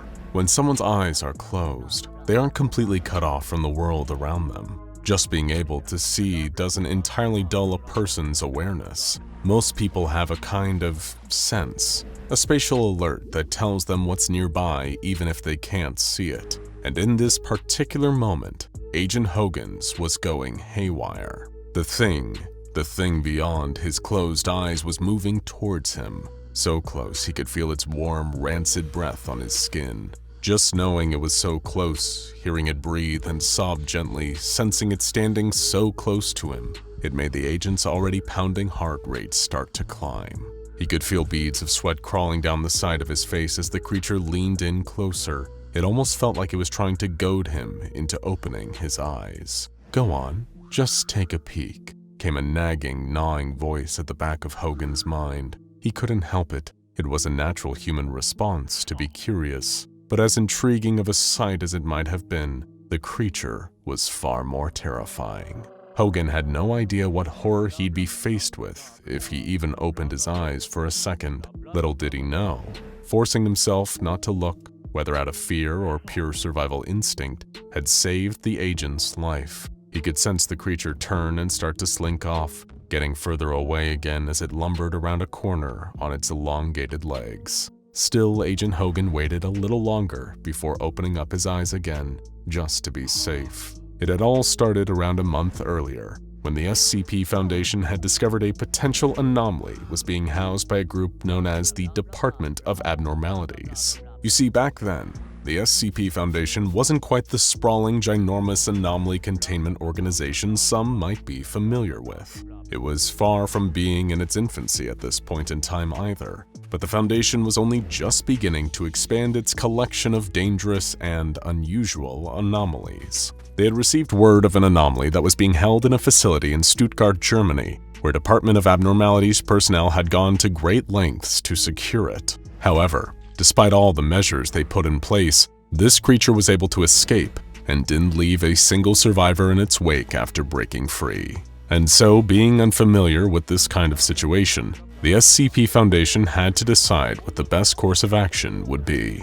The Foundation dispatched a retrieval team, codenamed Zulu 9A, to the facility that the creature had broken free from. From the location in Stuttgart, Zulu 9A was able to track the anomaly's movements to an undisclosed mountainous region. It was believed that this area was either the creature's natural habitat, where it had initially been captured, or that the mountain at least closely resembled a place that the anomaly would recognize as home. Flying aboard a chopper, the Zulu 9A team assumed they could simply approach the creature and calmly coerce it long enough for them to capture and escort it back to base. It turned out they were very, very wrong. As their chopper landed nearby and the retrieval team closed in on the creature, the captain of Zulu 9A turned to talk to a Foundation doctor that had accompanied the unit. That one serendipitous action might have saved his life, because it meant he wasn't looking at the anomaly. A sudden, intense shriek rang out as the creature started crying,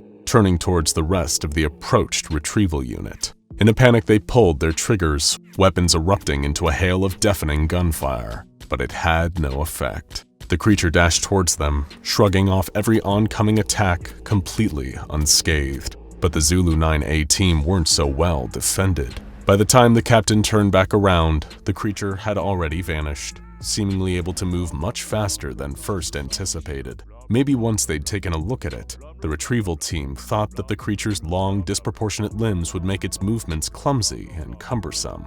Not that a single one of them was left standing to verify that. The captain was left alone and stunned. He hadn't seen what had happened to his team, only the aftermath. And it wasn't a pretty sight. Before long, backup arrived in the form of Zulu 9B's team. With the help of this secondary unit, the captain was able to eventually capture the creature and remand it into SCP Foundation containment. How? By placing a bag over its head. His theory was, if it couldn't see the retrieval team, it couldn't attack them. And while this strategy might have worked, he was only half right. Of course, the SCP Foundation's mandate has always been to contain and study the anomalies that it encounters, and this was all the more prevalent during these earlier days of the organization. So naturally, once the creature had seemingly been captured and secured, a group of overzealous and eager scientists were quick to step in so that they could closely examine the anomaly. And for a time, they were able to work with little obstruction. They could determine the basic details about the creature's physiology and have that information logged in its very own file on the SCP Foundation's internal database. But one scientist made a very fatal mistake during those early tests and studies. Perhaps because the Foundation had already captured the creature and secured it within the walls of its own facility, they believed it posed no further threat to personnel anymore, that it couldn't hurt to remove the bag and take a closer look. The very instant the bag was removed, chaos broke loose. It was as if someone had lit the fuse of a firework, only for it to explode before they could rush to a safe enough distance away. Not only were the scientists studying the creature horrified by the sight of its grotesque, wide-jawed face, but they were all seconds away from meeting the same grim and grisly fate as the retrieval team sent to capture it. Now they had seen its face, and the monster was loose within the Foundation. At that particular point in time, the Foundation's early mistakes, this kind of thing was unprecedented. It had never happened before, not once, and nobody knew what to do. Most of the anomalies they had encountered so far were benign, either harmless oddities, passive and non-hostile creatures or artifacts with a few strange or unexplained properties, but with no real sentience to speak of. But this was a ferocious abomination, intent on causing harm to the Foundation's own staff. So someone needed to act, and do so fast. A handful of armed Foundation agents happened to be on site at the time. Security officers Hendricks, Hogan, and Stevens, as well as Sutton, the surviving captain from the Zulu 9A retrieval team. The second that the creature was seen and began retaliating against those that had seen its face, deafening alarms began to blare.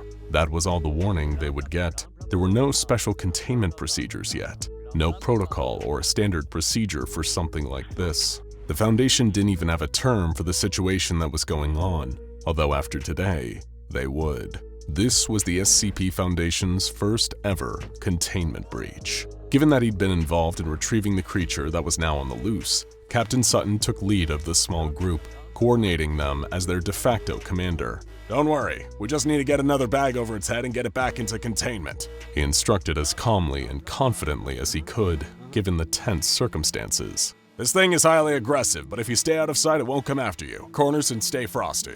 We'll split into twos and fan out. Should have more of a chance of catching him that way." Little did Sutton realize his misguided advice would cost him and others their lives. Hendricks and Stevens stumbled across the creature first, poking their heads around a corner. They spotted the tall, wry humanoid shape passing along the corridor that ran parallel to the one they stood in. The two agents saw the creature, but as far as they could tell, it hadn't seen them. But that didn't matter. Just as they both turned down the corner, ready to ambush the anomaly, the towering, spindly form of the creature suddenly appeared behind them, screeching as it attacked. Hearing the sound of the others falling prey to the monster, Captain Sutton and Agent Hogan rushed towards the source of their fellow agents' screams. The de facto commander of the group rushed a few paces ahead, confident that he knew how to get the upper hand against the creature. Trailing behind him, Agent Hogan had been swept up in the panic of the whole situation. He had no idea what the creature was, only that half of the retrieval team sent to capture it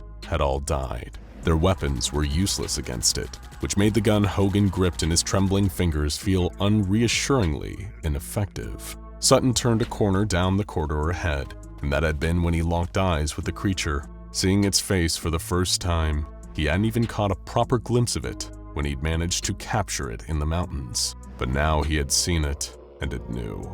From around the corner, unable to see Sutton or the monster, Agent Hogan let the panic get the better of him and closed his eyes, an action that had unknowingly saved his life. Once the monster had passed him by and Agent Hogan had dared to open his eyes again, his mind started racing. It had seen him, that much he was certain of. Even with his eyes closed, he had sensed just how close to him the creature had gotten to him. It had to have seen him, and yet he was still alive. Sutton had said that it would attack anyone that it saw, unless Sutton had got it all wrong.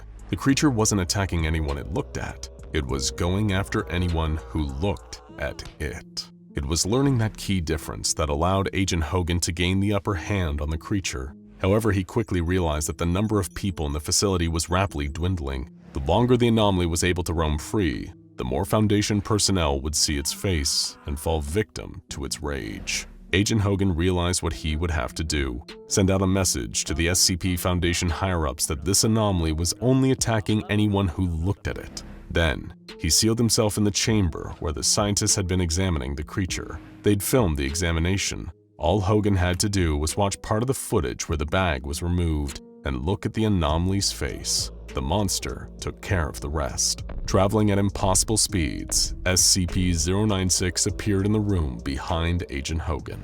Ever since, the SCP Foundation has poured innumerable resources into ensuring they have enough personnel who are specifically trained to deal with containment breaches. Some will even tell you that it was this first incident that led to the idea of mobile task forces, teams that the Foundation can deploy within moments to respond to anomalies breaking out of their containment. Of course, who really knows if that is true?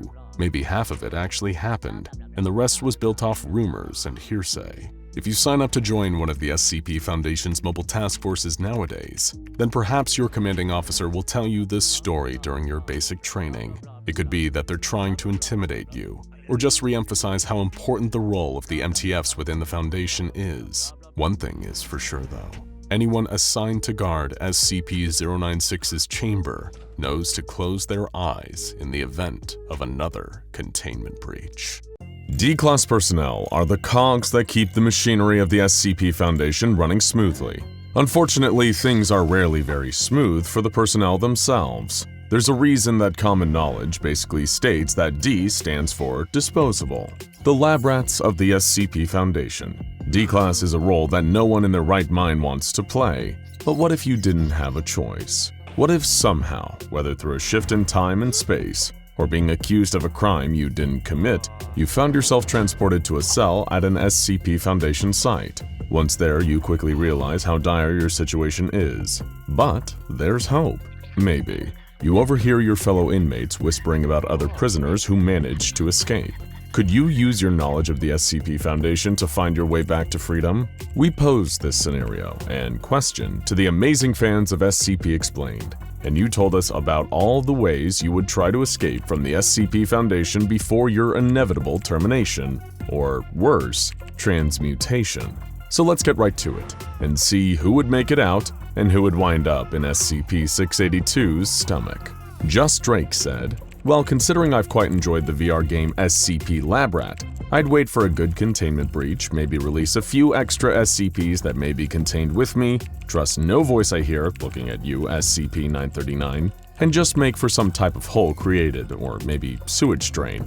I've never beaten the game, truthfully, but it'd be an adventure. Video games are the best way to prepare for real life, everyone knows that. That's why Resident Evil made me great at killing monsters, Animal Crossing made me a world-class fisherman, and The Sims prepared me for those days where the door to my room is suddenly replaced with a painting of a clown. Really though, that sounds like a solid strategy. Use the chaos of a containment breach as a cover, play Robin Hood to some friendly SCPs, don't follow any voices, and see if you can Shawshank Redemption your way to freedom. What have you got to lose? Well, maybe your life, but you probably wouldn't hold on to that for long at the Foundation anyway." Unwind said, "Easy peasy. Having a leg up is an understatement in this situation.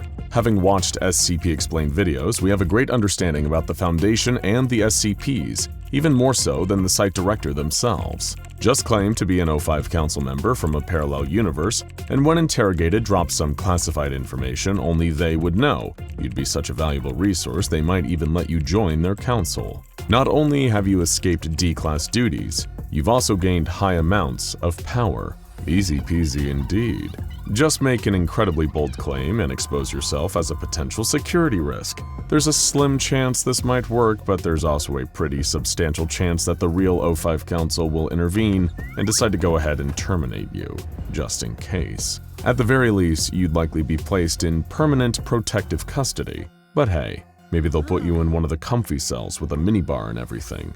Gaming Revelation said, "If I was escaping, I would use an audio clip of 682 screaming and or destroying things and play it when people or SCPs are nearby. The sounds of 682 will scare people away or make a good enough distraction for any guards stupid enough to fight 682. I would also email the audio file to myself, that way I can use the audio file on basically any device." This is an interesting one. You need a lot of factors to line up just right for this one to work. From keeping your phone or another device on your person in spite of being in Foundation custody, to finding a Wi-Fi signal to access your email, to making sure that your audio file plays loudly enough to be convincing. Not sure what they have planned for the next update, but currently the iPhone doesn't emit sounds at a volume loud enough to break through walls. There is a chance that this sound would strike enough fear into the hearts of experienced guards to throw them off for a while anyway. Just make sure SCP-682 doesn't find out what you're up to. It probably doesn't appreciate copycats. Ender Titan Games said, "I have a pretty simple but solid escape plan, I think. Step 1. Find out what site I'm at. What kind of SCPs are contained there? Are they dangerous or harmless? How often are there containment breaches? How often do D-Class die? If the site seems safe enough, then I'll just spend my days meeting harmless SCPs like 999. Step 2. If the site is dangerous, then I need to do everything in my power to make sure I'm not cross-tested with a dangerous SCP. If that means stabbing my eye out or cutting off my leg, I'll do it. I'll do anything short of killing myself if it keeps me away from the likes of 106 and 682. Step 3. Try and see if any of the SCPs could help me escape. For instance, if 738 is at the site, then I'll find a way to get cross-tested with it, and then ask to be free from the Foundation and have all my criminal records wiped. Sure, it'll cost me, but hey, at least I'll be free. Or I could find a Keter-class SCP and see if we could help each other break out. It's a risky option, but once again, I do everything in my power to stay away from the lizard. Step 4. If all else fails, then I'm either going to have to wait for or cause a massive containment breach. Then I can escape in the confusion. All that time playing SCP Secret Lab will come in handy. Once again, it's a risky option and I don't really like my odds, but I'll take my chances if I have to. Step 5. If I die, and let's be honest, I most likely will, then I only have 2 requests for the Foundation. 1. That they actually decide which SCP-001 is the real SCP-001, and 2. That my tombstone read, "Subscribe to SCP Explained because they make fun and entertaining videos. Also screw the lizard." First of all, this isn't a simple plan by any means. It's not a Canadian rock band formed in 1999, and it's actually got quite a lot of detail. You've thought long and hard about this, and we appreciate that. One note though, making a deal with SCP-738 might not just cost you. A previous D-Class was offered freedom by the entity at the cost of his best friend's death. Even after he took that deal with the devil, he was recaptured by the Foundation a mere 5 hours later. You can decide for yourself if that's really worth it. But hey, if you're that desperate, then go right ahead. At least you've prepared for the very worst. The first of your posthumous requests will likely be denied, if we're being honest. And the second request is very sweet of you. Look, I'm blushing. But also, we'd prefer if you didn't put a Foundation target on our backs by pointing out how many of their secrets we're revealing. You're right about one thing, though. Can't stand that lizard. Juan Torres said, "We're going to need a teddy bear, an aluminum-coated box, a chair and a desk, an intact human nervous system, a dart gun, and lawn mulch." Wait, don't stop there. You're just gonna give us a list of ingredients and not finish the recipe? I already went out and bought all that stuff, and the nervous system won't stay fresh forever. Super Hamster said, "Plug 079 into the Wi-Fi. It could cause a breach big enough, so hide during the breach and then escape the ruined facility." Let me explain further. 682 and 079 bonded. and 682 is famous for containment breaches. 682 is very hard to recontain, so if you help 079, he'll help 682, which will help you. Also, many other dangerous SCPs will be breached. Now this is thinking big. Sure, you'll be exposing the entirety of the World Wide Web to an aggressive, unpredictable, and downright rude artificial intelligence, but you'll probably be able to escape back into the world. Who knows how much of the world will actually be left after you've unleashed 079, 682, and a whole host of other dangerous anomalies, but the remaining rubble will be your oyster. Creature Savage said, assuming I'm at a site with an intelligent SCP that's known for escapes, such as 682, I'd offer it a chance at freedom if it helped me escape, and we'd both take off for the infinite IKEA. Of course, I could also offer Ferdinand the Cannibal my services as a jester for his protection all the way to and through the infinite IKEA. Ferdinand the Cannibal. Now you're talking. If you manage to team up with that gargantuan gentleman, he could definitely be a big help. Just make sure he stays well fed, or your new friend is going to start wondering how you taste with fava beans and a nice Chianti. Otherwise though, he'd love to have someone listen to his stories and take the high part during his favorite songs. Once you're free though, why not shoot for the stars? No need to fend off the murderous staff of the infinite IKEA, just go to a regular IKEA and get a new couch and some meatballs. No monsters necessary. Delay Animation said, before escaping, there are multiple problems to overcome. You have to know the layout, guards, patrol paths, camera placement, which keycards you need, which opportunities are best to escape. And once you manage to find all of that out and escape the outside, you're still not done. Depending on if you were in a site or area, the bare wilderness surrounding a site would be enough to wreak havoc on you. Not to mention the watchtowers and outside patrols. If you were in an area, the Foundation would most likely have agents in the town surrounding the area. In conclusion, it is not possible to escape the Foundation's grasp. The only way to not wind up as a Class D is to not do anything to become a Class D. You know what they say, the best defense is a good offense. An ounce of prevention is worth a pound of cure. However, there's not much offense or prevention you can do when a temporal anomaly thrusts you into a parallel universe and plops you down right in the middle of a D-class cell. So even if you keep your hands clean your entire life, you might just find yourself in the custody of the SCP Foundation anyway. It's a nice idea to think that just making all the right choices will prevent you from being falsely imprisoned by a secret organization, but sadly life and wormholes just don't work like that. Zagham Shabazz Karim said, the best thing to do is to make allies. First of all, you need to get as many D-class personnel on your side as possible. Ask them what duties they are on and use your information to help them. Also, use them to find out what your duties are going to be, as they will have connections. You need to stay on the down low, as if you're found out, you'll be experimented on or worse. But you don't only want to make allies with the D-class. Armed with the knowledge from SCP Explained, you are able to guess or approximate which facility you're at, what SCPs might be there, and who the staff are. With that knowledge, you can approach some of the kinder staff and build your relationship. So in case you get caught when escaping, you have a fallback or someone that can bail you out of deadly punishments. You also want to be resourceful and map out the place to identify escape routes and the armory or weapons storage facility. Next, you want to form better relationships with some of the SCPs. Before terminations roll around, you want to arrange a day that the D-class personnel help some SCPs out of containment. Most non-deadly ones, as you don't want to make an enemy out of the SCP Foundation, but enough to distract the guarding personnel. Also, with your close contact with facility members, you have a better chance at stealing credentials or passes to allow yourself through doors and escape. But that isn't all. There actually might be some SCPs on site that will make escaping easier, and your goal should not just be your own escape, but escaping with as many D-class personnel as possible.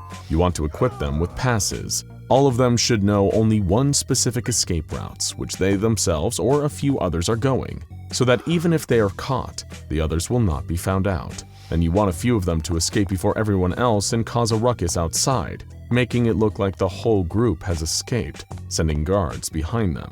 They'll need access to a vehicle, so that needs to be secured from one of the staff, which could be captured during the escape and used for a way out, or you could steal their keys earlier, depending on the situation. You, yourself, and a few others head to the armory to secure weapons, not only to escape but to protect yourself from SCPs in the future. Then you need to secure vehicles for the group, which you will need to put distance between the facility and your group and stay away from other nearby facilities. You'll need to stop at a certain point and go to the nearest hospital to check for body implants or anything that can be used to track you, changing clothes and continuing on by foot. At this point, your group can choose to separate, live collectively, and stay alert of the Foundation, or join another organization. This is probably the longest response we received. We just had to include it to applaud the dedication and thought at play here, as well as the selflessness. You're not just planning for your own rescue. No, that's too small time for Zachem. You're planning to liberate every D-class you can, and potentially start your own brand new society together. Make sure you have a nice talk with them about the rules for your new community, such as absolutely no stabbing your neighbors, and enjoy all the great trauma-free barbecues that follow. Plot Armor said, I would either attempt to cause a containment breach or steal an anomaly like SCP-268. Still, first I would draw thaumaturgic symbols all over my body and clothes, like Kalfistan Isle, which will make me resistant to physical damage that will help me survive a containment breach. Bringing thaumaturgy into the equation is a brilliant move. You'd likely be the only D-class on site with any knowledge of that work or the symbols. You'll have to act fast though, and work your magic before the Foundation figures out what you're up to. If you don't, they'll likely wipe your memory with amnestics or just terminate you on the spot. The trickiest part of this plan is probably finding something to write with. You can't exactly ask to borrow a pen, but between those and the hat, you could probably slip out unnoticed and unscathed. Jacob Audi said, I just do my best to find Mr. Peanut so I could die relatively quickly or painlessly. Why would that kill you? Are you allergic? Just kidding, we know you're talking about SCP-173. As bleak of an answer as this is, we have to commend your honesty and self-awareness it takes to look at the dangers of trying to escape the SCP Foundation and simply saying, no, I'd rather not. Just another person on the internet said, well, taken with someone who has a very short attention span and who is a procrastinator with ADHD, I could request a test with Miss J to see how it would affect someone like me. Then I could escape and live the rest of my life in peace and solidarity. Miss J did help a previous D-class leave the Foundation behind and start a new life, so why not you too? We're sure you'll be a model pupil, and wish you luck in whatever discipline you decide to pursue. Don't forget your number 2 pencil. Milo Knight said, SCP-6113 is a pretty surefire way to get out. Assuming you meet the criteria, you can suddenly have a different name and appearance, and you won't really be on any Foundation records. Use that to plead your case. Just pray you don't get terminated. This would be a pretty drastic choice, and you'd probably have to double down on the whole new life thing since none of your loved ones will recognize you. Or you can just tell them you got extreme reconstructive surgery, I guess. But it's better to be alive in a new body than dead in your usual one. As long as you're able to avoid detection following your transformation and make sure they don't catch you on the security tapes, this might just work. Zadanor0203 said, I mean, you can't. Yes, you'll survive until the monthly termination, but with how fortified these sites are, unless you can get lucky with a containment breach or are able to gain access to the sewer system, you're not escaping. And that's not even taking into account your spontaneous being here, and having great knowledge on the Foundation that you'd only really know if you were a being above their perception. So on top of that, there's also the potential of you being terminated for knowing too much, or being contained as a new SCP. Hey now, we didn't say reply with the best way to bum us out. Really though, we see all of your hyper-realistic commenters, and we get it, really. But in a world filled with killer statues and friendly slime monsters, anything is possible. Sure, most of the D-class that wind up behind Foundation walls wind up dead, but you could be the 1 in a million who makes it out. Dare to dream. Matt's Magic said, easy. I simply say, whoever shoots me or harms me is a rotten egg, and then walk out unharmed, due to the fact the guards are in fact people, not eggs. That's it. You've cracked the code. Unless the SCP Foundation starts hiring eggs as guards or creates some sort of unholy human-egg hybrid to staff their halls, we're looking at you. Humans refuted. Their days of keeping D-class prisoners are over. Thank you for participating in yet another weird, wild community response video from SCP Explained.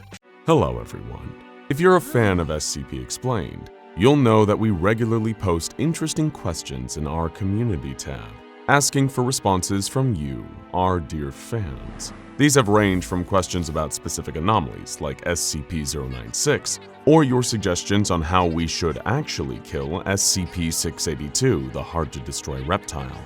We've even asked you which anomalous powers you'd want to have, and posed your questions directly to SCP-343, also known as God, and of course, the terrifying and infamous Scarlet King. But in our latest community question, asking you about hypothetical crossovers between the SCP Foundation and the weird, wild multiverse of all fiction, you truly outdid yourself, with thousands upon thousands of responses. And we thought rather than just making one video selecting our favorites, we'd turn each of our favorites into whole videos. And how are we going to do that?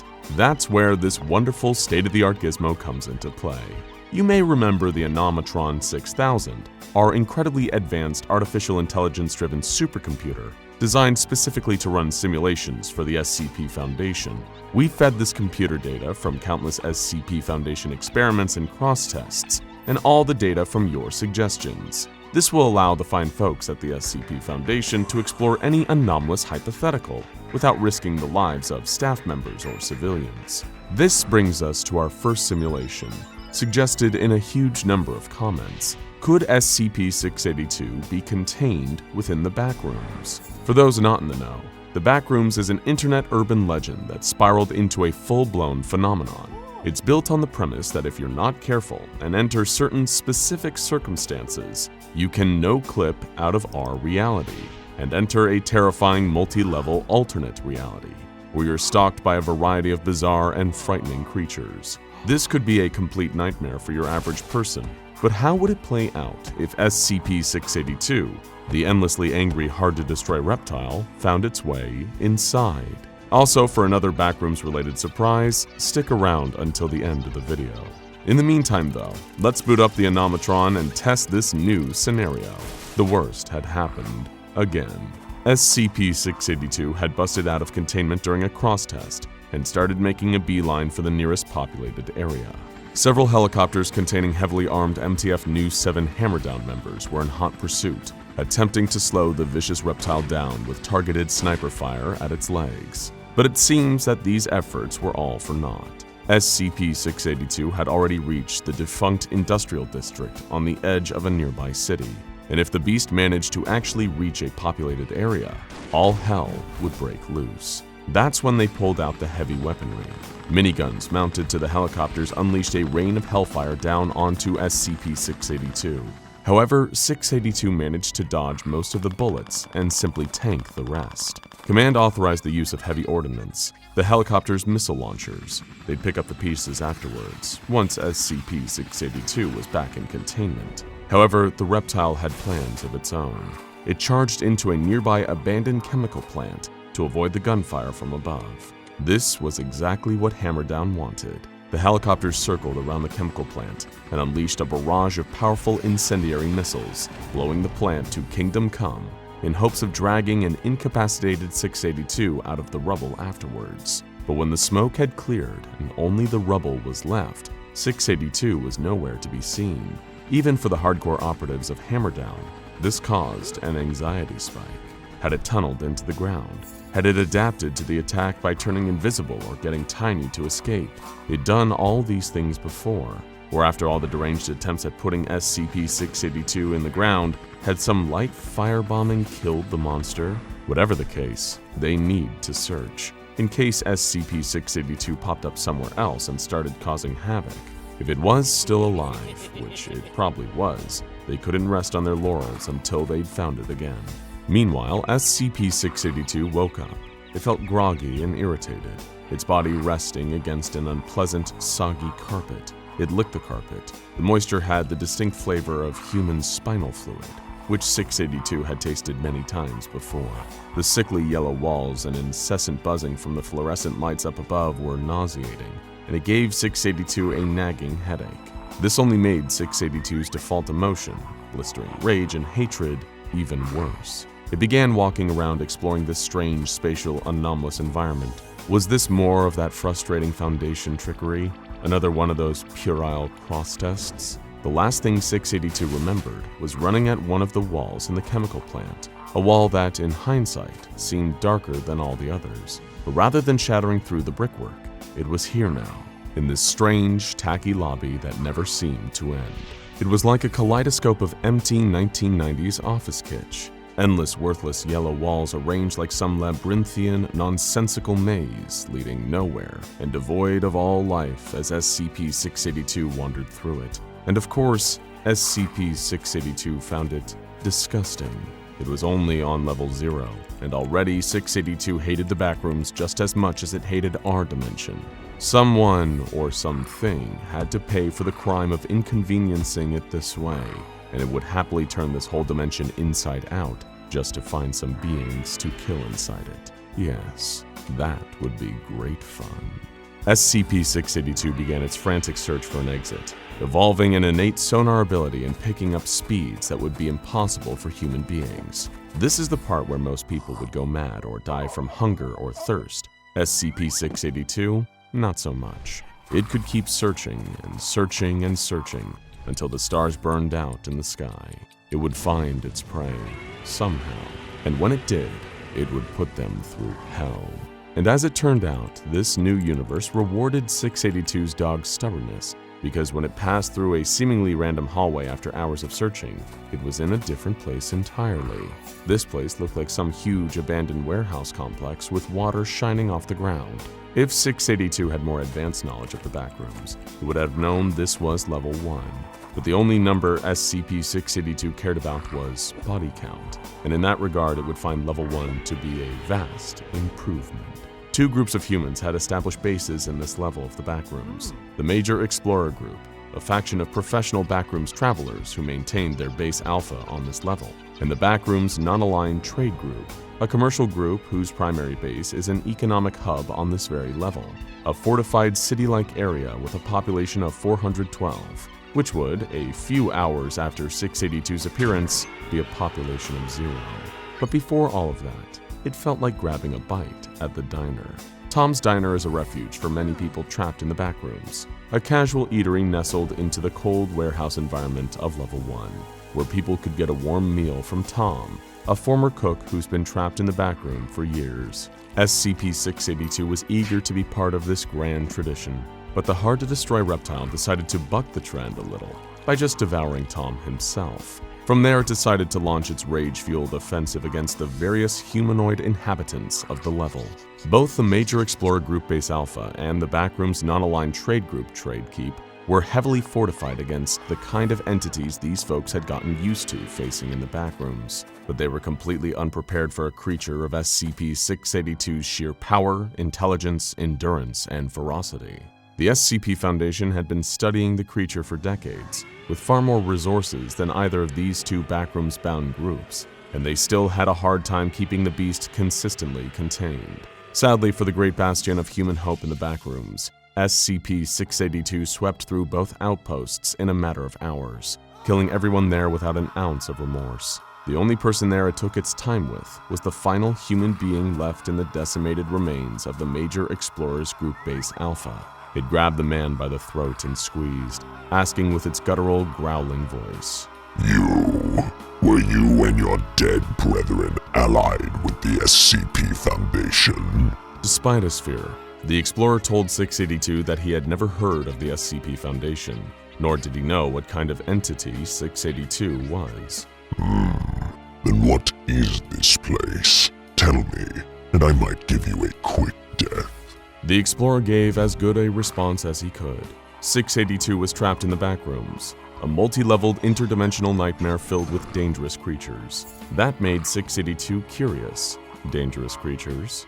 That could make an interesting challenge. 682 asked the Explorer how it could access these other levels and find these creatures, and the Explorer explained that through exploring these levels enough, anyone could no-clip into the next one. It really was that simple. With that, 682 knew all it needed to know and carelessly murdered the final human being of level 1. It had killed so many humans over its long and twisted life, it was no different from breathing air now. An utterly perfunctory action. It was eager to discover these other creatures on the lower levels and teach them a new level of fear they'd never experienced. 682 stormed the halls until it achieved the next successful no-clip into Level 2, which manifested as a series of old, dilapidated maintenance tunnels that seemed to stretch on for millions of miles. Wonderful. There were humans here too, apparently, but who cared about them?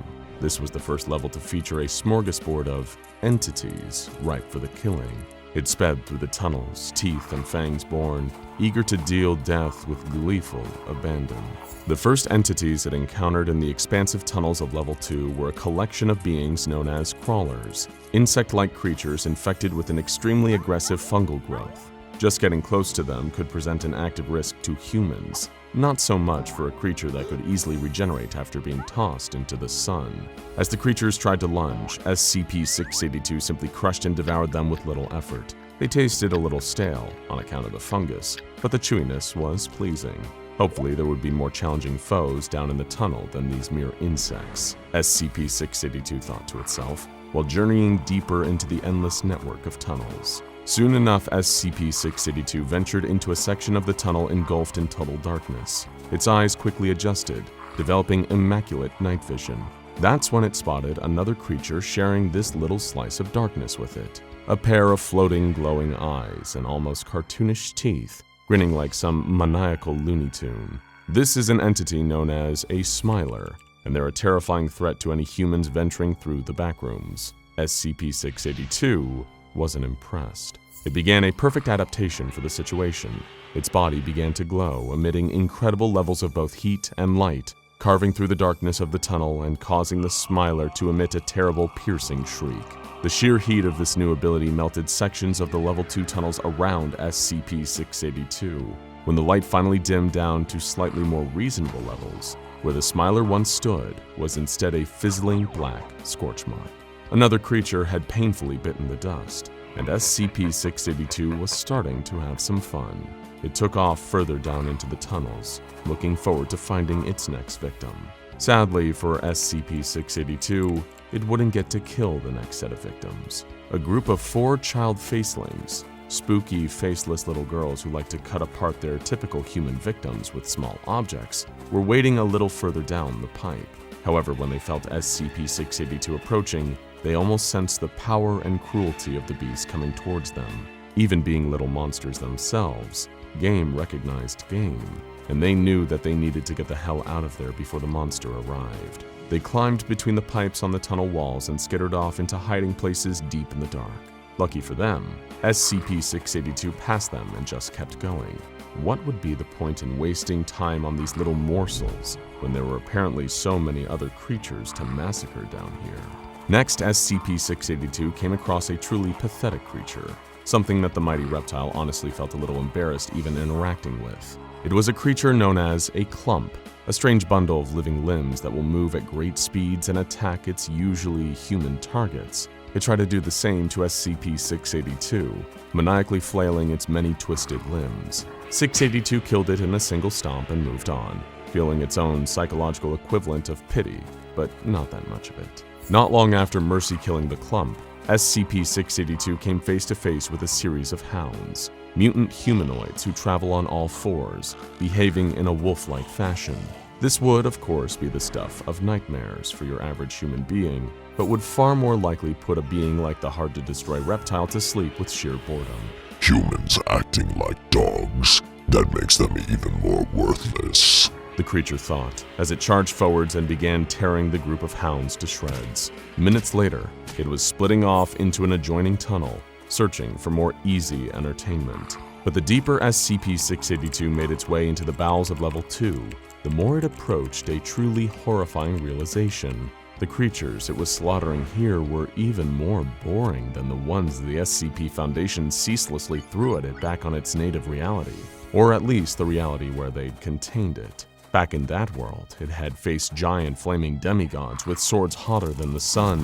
It had faced some pale, shrieking monstrosity that didn't seem to die no matter what the reptile threw at it. There was the dark, gooey old man, the immortal warrior from the Black Coffin, and even the all-devouring bunny rabbit. Here it was killing the same wretched selection of beasts again and again, a truly pitiful offering.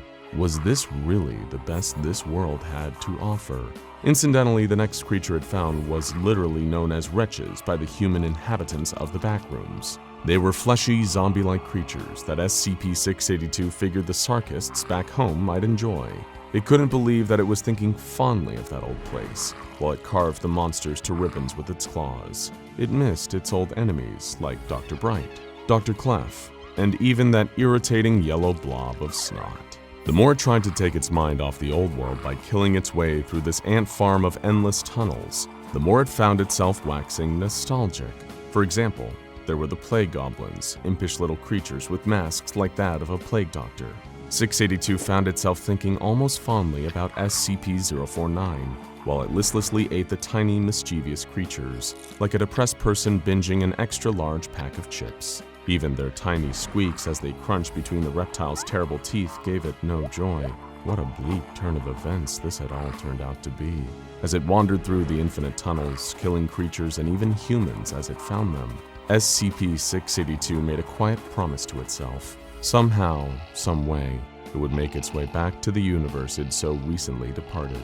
It would leave the Backrooms, no matter how many levels, a quiet, burning husk, and return to the world of fools and fiends it had taken for granted all this time. A visit to the Backrooms had taught the hard-to-destroy reptile an all-too-human lesson. Sometimes you don't know what you have until it's gone. Sure, the SCP Foundation may have tried to kill it in a new, bizarre, and increasingly sadistic way every single day, but that variety was the spice of life. It would return home someday, it knew that much. But of course, a lot of creatures and people would need to die before then. But if that's what it took, well, so be it. SCP-682 licked its dagger-like fangs and kept crawling. Okay, just hear me out. What if we shot it into the sun? Foster asked excitedly. You are aware just how far away the sun actually is, right? His fellow researcher Reese replied, sighing with exhaustion at their lengthy conversation. They had been discussing this for so long that the food on both their trays had gone unappetizingly cold. Obviously, but okay, think about it. We'd be sending it into a perpetually burning nuclear furnace. There is no way it would be able to survive. Researcher Foster rebutted, standing by his latest harebrained theory. We'd send it up into a rocket fully automated so no personnel have to put themselves in harm's way and sacrifice their lives, then boom, it flies into the sun, problem solved. So, it never occurred to you that 682 might figure out a way to escape on the 150 million kilometer journey? Reese poked at his mashed potatoes with a fork out of boredom. You're forgetting how intelligent the thing is. It might be an omnicidal killing machine, but it's as smart as either of us. Well, one of us, to say the least. Sitting opposite each other in the mess hall, Researcher Foster and Researcher Reese kept up their bickering, debating on what would be the best way to neutralize SCP-682, the infamous, hard-to-destroy reptile. It was a discussion nearly every member of Foundation personnel had been a part of at least once. How could they kill this unkillable beast? What other anomalies were they yet to try and use against it? Even after countless tests, most leading to numerous containment breaches and significant loss of life, the Foundation seemed to be no closer to putting a definitive end to SCP-682. But while Reese and Foster debated more and more outlandish possibilities, someone was sitting nearby, listening in on every word. At a table, all by himself in the mess hall, a man in typical Foundation security officer garb was quietly scrawling everything the pair of researchers were saying on a notepad. The photo identification and name tag he wore on his uniform identified him as one Elias Anderson, a long-serving member of the SCP Foundation, with an extensive service record logged in their personal database. Of course, that name and the whole identity were just a cover. The real Officer Elias Anderson was dead, his body being kept on ice, hidden in a morgue within a secure black site. It hadn't taken long for the man now wearing Anderson's uniform and using his name to update the officer's photo with one of his own face in the Foundation's database, keeping his subterfuge so far undetected. Gathering up his notepad, casually hiding it under his tray as he stood up and walking towards the mess hall exit, the unknown infiltrator made his way to the nearest elevator, riding it up to the highest level, making sure any other passengers had gotten out on other floors. The security officer flipped the emergency stop switch. He reached into his pocket, retrieving a jury-rigged handheld communication device, and began sending a message on a secure channel. "Agent Parados checking in," he wrote. The SCP Foundation is still bickering amongst themselves about the best way to eliminate the target. SCP-682 remains contained but alive. Advise best course of action. The cursor on screen blinked for a few seconds, awaiting a response. Excellent work, Agent. The reply from GOC Command finally arrived, lines of text scrolling rapidly across the screen. As long as this anomaly is allowed to live, it poses an ever-present life-to-all threat on Earth. What is your assessment of the Foundation's approach to termination? Parados thought to himself for a moment before sending back, "They're overthinking it." Affirmative, the Coalition wrote. Have the O5 Council still denied termination of SCP-682 via nuclear weapons? The undercover agent quickly responded, confirming that this was indeed still the case. There was another pause, almost like the whole GOC was thinking carefully about what to do next. Global Occult Coalition executives have conferred in private to authorize a hammer-down operation to eliminate the anomaly known as SCP-682. Came the follow-up from Command. An F-22 Raptor fixed with a 60-megaton payload will be launched at 0600, bound for the following coordinates. A map reference quickly followed, the longitude and latitude of a large empty area of the Pacific Ocean. Agent Parados, your new objective is to lure the creature into the open by any means necessary. GOC out. Slipping the communicator back into his pocket, Parados unclicked the elevator's stop switch and pressed one of the numbered floor buttons. He already knew which one would take him back down to 682's containment cell, and what to do when he got there. The commotion was unlike anything Parados had ever seen before. Alarms were blaring so loud that the sound was ringing in his ears. Most of the research staff were fleeing for their lives, while heavily armed mobile task force operatives in tactical gear were moving in formation to support the security personnel. Some had abandoned their posts out of sheer terror, desperately looking for anywhere they could hide in order to stay alive. Under the ear-splitting wail of alerts was a cacophony of chaos, a mix of hailing gunfire from the MTF's weapons, the crumble of walls as the facility around them was being torn apart, and the angered, vicious roars of the rampaging reptile. All hands were on deck. The Foundation, while always on high alert, had been caught completely unprepared for a containment breach. SCP-682 was making short work of any living personnel in its path, carving them up with its claws or devouring them while they were still alive, leaving a trail of blood and destruction in its wake. Any survivors on site were quickly instructed to retreat into the command center, and Parados casually slid in alongside a gaggle of panicked researchers. He recognized one of them from the mess hall, Researcher Foster, wide-eyed and disassociating in shock, the blood of his colleague Reese still wet on his face and lab coat. The outer doors of the command center were locked down, while all efforts inside were put towards coordinating the recontainment effort, tracking the escaped anomaly's movements via a live satellite feed. Agent Parados had to think and act fast. The hard-to-destroy reptile was already making its way towards water, where GOC fighter jets would enrage it in order to make the anomaly follow them to the target area. But if the Foundation had a chance to recapture SCP-682, his entire mission would be declared a failure. Checking that nobody was watching, Parados snuck over to a computer terminal. Looking underneath, he located a panel and unscrewed it as quickly and inconspicuously as he could. Reaching for his communicator, he put the device into one of the ports underneath the terminal, and it instantly went to work installing proprietary software that would block any outbound Foundation communication. "Hey!" Foster stammered, spotting Parados sabotaging the terminal. Hey, what is he doing?" Within moments, the researcher had gained the attention of the surviving security personnel, who rushed over and tackled the saboteur. The officers restrained Parados, one grabbing each of his arms as they held him in place. But it was too late. Communication suddenly went offline, cutting the command center off from the rest of the Foundation. "Who are you?" One of the security guards yelled over and over again, punching the infiltrator in the gut each time. "Who do you work for?" Fighting through the pain, Parados had kept his jaw clenched so tightly that he could feel his teeth grinding together like they were about to crack. "We still have access to all saved internal data," one of the Foundation technicians, a man named Baxter, chimed in after examining the computer terminal. "According to this security footage, he's the one who sprung 682. Do we still have no comms?" Foster asked timidly, still trying to wipe Reese's blood off of his coat. "Negative," the technician answered. "Whatever this device is, it's deactivated every way we have to transmit. We can still receive, though." His voice trailed off, reducing to match the low silence that was now filling the command center. Everyone in the room, including the restrained Agent Parados, had gradually turned to face the massive screens, displaying the satellite footage of SCP-682. It was small, but visible thanks to how zoomed in the orbital lens was. The hard-to-destroy reptile had reached the water and was making its way across the ocean.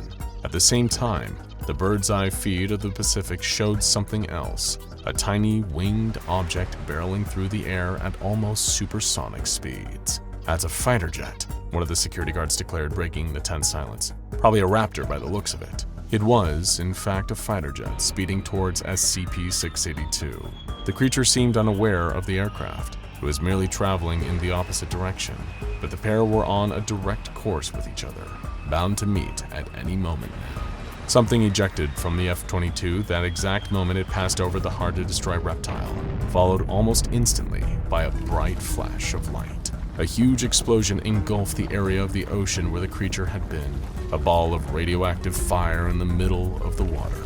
The Foundation personnel in the command center watched in horror at the nuclear detonation, holding their breath, dreading what they would see when the mushroom cloud dissipated. "He's with the Coalition," the nearest security guard realized, referring to Parados. It was well known amongst the staff that the SCP Foundation maintained a somewhat fragile alliance with the global occult coalition. While they had historically worked together when their goals aligned, the GOC were more intent on destroying anomalies wholesale, wiping them from existence in order to protect the United Nations and peoples of the world. The Foundation, on the other hand, although never afraid to get their hands dirty, but more of an emphasis on containment and study of anomalies rather than outright extermination.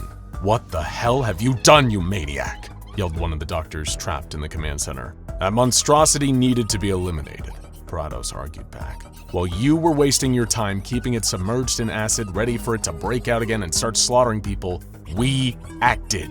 And look for yourselves, it worked. You should be thanking the GOC and me, because it turns out 682 wasn't invincible after all." "No, it isn't," Foster spoke up. "Reese and I were talking about it earlier. He said 682's greatest strength isn't being invulnerable, it's being adaptable. It can change itself, mutate in response to damage or in order to survive a hostile environment, and you haven't killed it. You've allowed it to adapt to a nuclear weapon." On the screens, something burst from underneath the water. The overhead view from the satellite feed filled the display, an image of a dark, rocky surface. "Who zoomed in on the feed? Pull it back!" Baxter announced, trying to hide what they were all afraid of now. That the footage wasn't zoomed in at all, it was just looking at something much bigger now.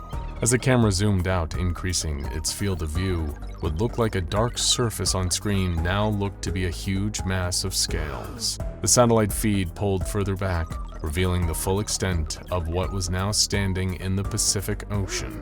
It was SCP-682, not only still alive, but much, much bigger than before.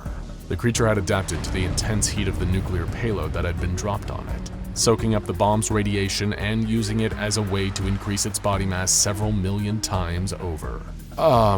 It looks like we have, Baxter said, dumbfounded, eyes widen in horror. Kaiju on our hands." Parados stared up at the screen, looking at the monstrous reptile now so much bigger than before. Even from the satellite's current overhead angle, SCP-682 looked like it could now tower over most buildings, save for maybe occasionally tall skyscrapers. What's more, the creature was now thrashing and roaring in the ocean, entering an enraged state now infinitely more devastating thanks to its newfound size. And it was all Parados' fault. "Hey!" Foster yelled at the restrained GOC operative. "We need to get the word out, and the rest of the facility is still on lockdown. Whatever you did to disable communications, reverse it." "What good would that do?" Parados asked in a blind panic. "Look at the size of that abomination now, it'll wipe us all out."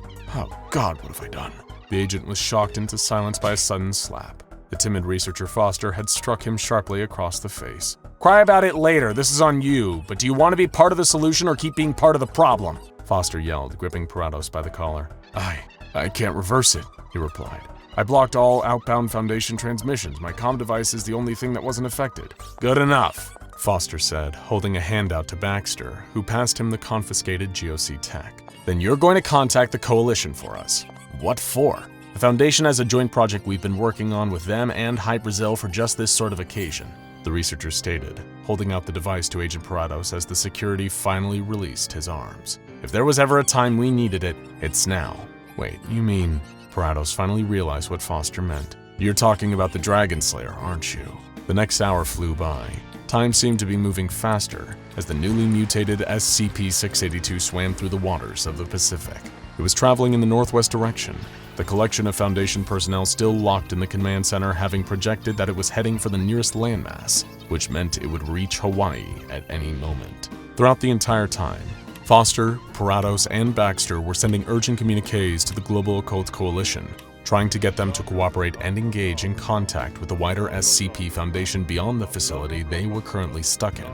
Not one of them knew which was harder, trying to kill an unkillable lizard that had absorbed a nuclear blast, or trying to force the GOC and Foundation to work together without arguing over whose fault this whole mess was. All the while, the towering monstrous reptilian form of SCP-682 was getting closer and closer to its destination.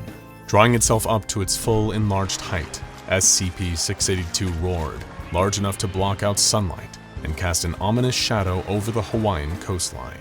Onlookers watched in terror as the hard-to-destroy reptile rose from the water, bearing down on their shores with the intent to slaughter every living thing on the island. Then, just as SCP-682 neared the landmass, the creature paused. It could hear something getting closer, getting louder as it approached from behind.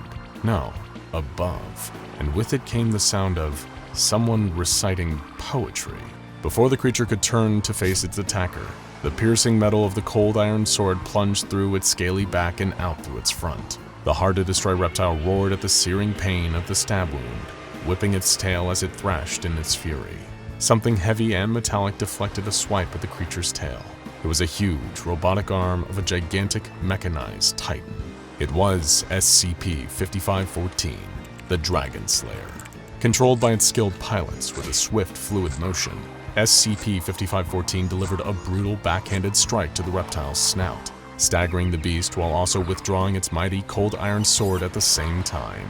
SCP-682 growled in discontent. Even its infamously adaptable healing abilities were halted by a wound from the Dragon Slayer's blade.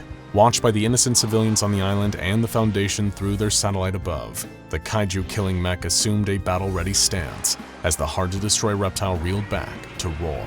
The moment it opened its sharp-toothed jaws, a fiery atomic blast came spewing forth from SCP-682. It had adapted not only to withstand the nuclear weapon the GOC had used on it, but also developed the ability to unleash a burst of radioactive fire. Within the Dragon Slayer, the pilots braced for impact as the blast struck the outer armor of the mech. Thankfully, through the conceptual engineering used when building it, SCP-5514 was welded to the Earth itself, as well as the very concept of humanity's resilience. That gave it just enough protection against the onslaught of SCP-682's newfound ability. Holding up one arm to defend itself, the Dragon Slayer reached upwards for its rounded, recoiling plasma, the disc it wore as a hat with its free hand. With a spin, it flung the razor-edged weapon at SCP-682 like a frisbee. It collided with the hard-to-destroy reptile, still unleashing its nuclear fire breath, and staggered the crocodilian creature for just a moment, causing its blast to stop. SCP-5514's pilots commanded the mech to charge forward, as the rounded, recoiling plasma disc spun back through the air and returned to the Dragon Slayer's hand thanks to its built-in electromagnets. Within the robotic vehicle, the 1,000-word arrows were still loudly reciting their poetry. The mech's strangest weapon was a group of 7 people who would rhyme and chant about the death and defeat of the large-scale monsters SCP-5514 was designed to fight. Their voices were being blared out of the Dragon Slayer at loud enough volume to enrage SCP-682 further. It roared again, and then started rushing towards its adversary, the pair of colossal combatants seemingly charging into a head-on collision. As it placed one mechanical foot before the other, huge splashes erupting as its feet impacted the surface of the ocean, the Dragon Slayer opened fire. The Beowulf Sigurd railgun mounted on its shoulder began launching electromagnetic energy bolts at SCP-682. The weapon used anomalously altered gravity to blast its targets. With each hit, the energy projectiles seared through the outer scales of the hard-to-destroy reptile, while making the towering creature dramatically heavier. Each projectile impacted at super-terminal velocities, making SCP-682's already enlarged body feel heavier and slower with every hit. Each step it took seemed to sink deeper under the ocean, waves lapping at the reptile's damaged scales, sea salt washing over its gaping wounds. By the time it was about to clash with the Dragon Slayer, the hard-to-destroy reptile felt such huge forces of additional weight acting on it that its whole body was being pushed further and further below sea level, feet sinking heavily into the seafloor below. Still standing upright, SCP-5514 raised its cold iron sword and brought it down in one fell swoop, cleaving the creature's head from its shoulders before wasting no time slicing up what was left of its nuclear enlarged body. Before long, an area of the Pacific Ocean was red with SCP-682's blood. Victorious for now, the Dragon Slayer began gathering up the remains of the hard-to-destroy reptile before it had a chance to reform its body. From the command center, the Foundation personnel cheered and whooped excitedly. Even Agent Parados found himself overwhelmed with relief. Although he'd been sent with the intention of assisting them in killing the hard-to-destroy reptile, the mission that the GOC had sent him on had only made the creature more of a threat. For now, at least, it was defeated, although Parados' celebration of the fact was cut short when one of the Foundation doctors tapped him on the shoulder. "Excuse me, GOC Agent Parados, isn't it?" the man asked. "My name's Dr. Bright, and this here's my associate, Dr. Clef. We'd like to have a word with you about the, incident you just caused." SCP-507, otherwise known as the Reluctant Dimension Hopper, is an anomaly with a rare condition. Don't worry though, it's not contagious, we think. No, this otherwise seemingly ordinary fellow possesses a rather unpredictable anomalous trait. He can travel to other dimensions. That sounds great in theory, right? Who among us wouldn't want to visit alternate universes and see worlds beyond our wildest imaginations? Well, the problem is that SCP-507 can't actually control this ability. It's not something he can do on a whim or by thinking about it. Instead, he is relocated to other universes seemingly at random, which can prove pretty intrusive during an average day in the life of SCP-507. 6 a.m. It was still early, far too early for SCP-507 to be awake. But even while he slept, the Foundation was making sure they had the necessary measures in place to keep him comfortably contained, or at least until he next disappeared. "Your assignment, Officer Dalton," the security chief said boredly, sliding a file across the desk. "You want me to be the handler for this reluctant dimension hopper?" Dalton replied after she had skimmed through the file in front of her. "Special containment procedures for SCP-507 clearly dictate that an agent must be present with the anomaly whenever he leaves his private quarters," the chief answered with a sigh, having barely sipped his morning coffee. "Just keep an eye on him. Do what he asks as long as the requests don't violate internal security." "Sir, with respect," Dalton cleared her throat, "this feels like a waste of my talents. I'm as combat proficient and well-trained as all other security operatives. Why do you want me playing daycare for someone whose own files refer to him as, quote, sporting no outstanding characteristics? What, you thought we'd hire you and immediately put you in the pen with 682? The security chief scoffed. "Don't look a gift horse in the mouth, officer. This posting is a blessing, believe me. I've given agents just as competent as you tougher posts, and the number of them who died on the job, well, let's just say it makes it easier being up this early in the day." "But sir, I could be doing more." "Trust me, start small. You'll have your hands full with 507. He may not seem like much, but he's slippery," the chief said. "You mean he'll attempt to escape?"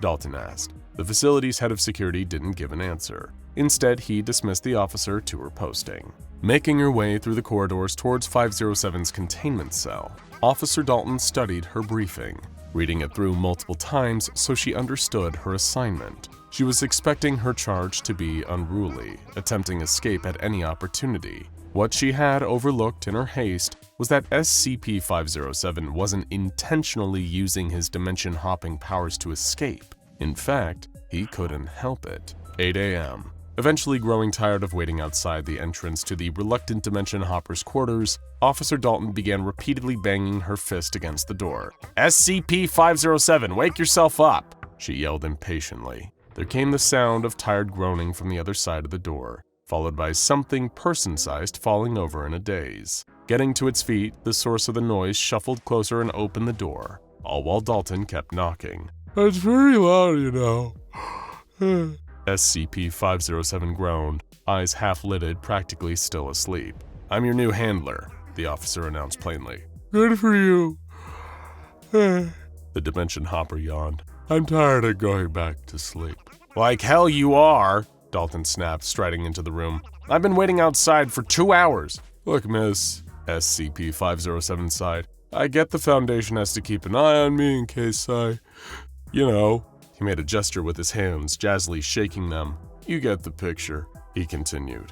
But I'm normally in bed for the first half of the day. First of all, Dalton replied sternly, I'm an officer in the Foundation. As such, you'll refer to me as Officer Dalton or ma'am. Is that clear? She didn't give 507 a chance to answer. Secondly, make no mistake, I'm not your babysitter. I'm here to ensure the Foundation's continued security, not yours. And if one of your escape attempts poses a threat to this organization, then I am authorized to carry out a termination order. In short, don't screw around with me. SCP-507 looked sheepish, like a schoolchild who'd just been told off by the principal. So, am I right in thinking you like to go by nicknames? What do I call you? He paused for a second, a cheeky smile crawling across his face as he figured out a way he could slyly mess with the no-nonsense officer. You can call me Grabnock the Destroyer, SCP-507 replied. Officer Dalton rolled her eyes. This was clearly going to be a long day. 10 a.m. Sure enough, the newly appointed handler's first cause for concern came when SCP-507 suddenly blinked out of existence while brushing his teeth. She'd urged him to go get himself ready and freshened up, and no sooner had Grabnock stepped into the bathroom, he disappeared, his toothbrush clattering into the sink. Officer Dalton stared in disbelief at the spot where he had just been, bowled over by how brazen and how quickly the anomalous interdimensional traveler had tried to give her the slip. Immediately, Dalton went to raise the alarm, only to be ineffectively reassured by her superiors. This kind of thing happens all the time, and, oh, he'll reappear soon, just keep sweeping the facility until he shows up, were all she was met with, and they did little to quell Dalton's frustration. Eventually, SCP-507 reappeared, wandering around one of the corridors of the Foundation facility and whining about a headache that usually accompanied his dimensional displacement. What the hell are you playing at vanishing like that? Dalton barked. I need to eat something, Grabnock groaned, ignoring her question. I displace before breakfast. It always makes me nauseous when it's on an empty stomach.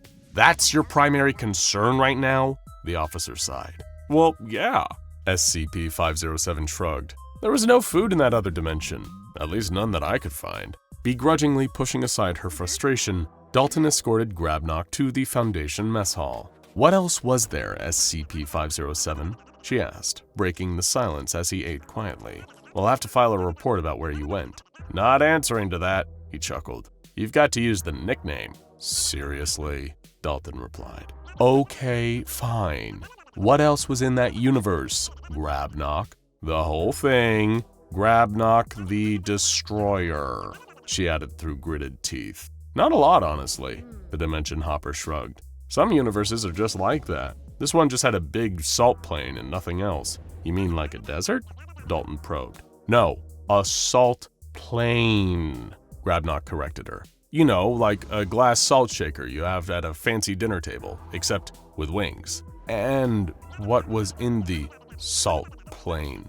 She asked, confused. I think it was white pepper? SCP-507 answered sarcastically.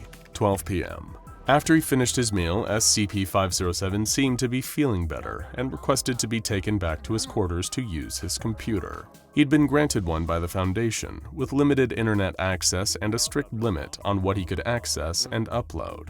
However, it was while escorting him back that Officer Dalton realized her charge had once again relocated while her back was turned. Dalton once again proceeded to traverse the facility's corridors, checking in with other security staff and telling her fellow personnel to keep her posted if SCP-507 reappears. Meanwhile, unbeknownst to her, the reluctant Dimension Hopper had found himself in a particularly unique situation.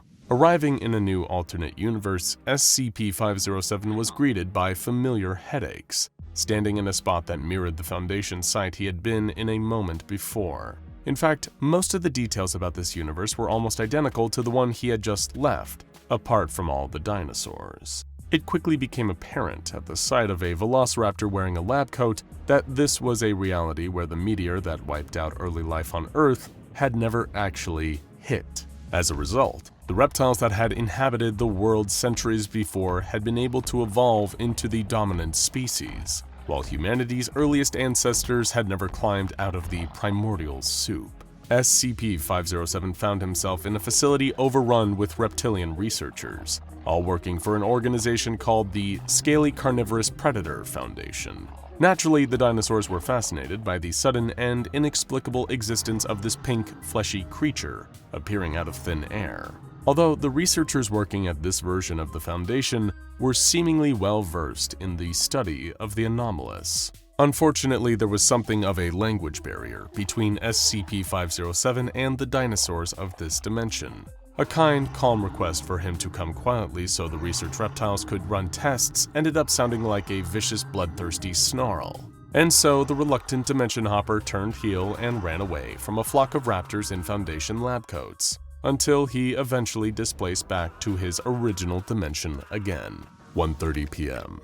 Right, sure they did, 507. Dalton sighed after her charge had reappeared and recounted his story of sentient dinosaurs running an alternate version of the Foundation. And I bet Jeff Goldblum and Laura Dern were both public enemies in this universe too. I wasn't in Jurassic Park, SCP-507 argued, his head splitting. I could have been eaten alive if those raptors had caught up to me. Officer Dalton helped the blonde-haired and green-eyed dimension traveler to his feet and began marching him towards a debriefing room. As part of their continued research into not only SCP-507 but the wider multiverse, the reluctant Dimension Hopper often had to describe his unplanned expeditions after the fact. "Screw that, I almost died," he protested. "I don't want to go and give a debrief, I'll do it later. It's gotta be past lunchtime in this universe, right?" he asked. "You eat after debrief," Dalton insisted. "Nah, I want lunch," SCP-507 retorted.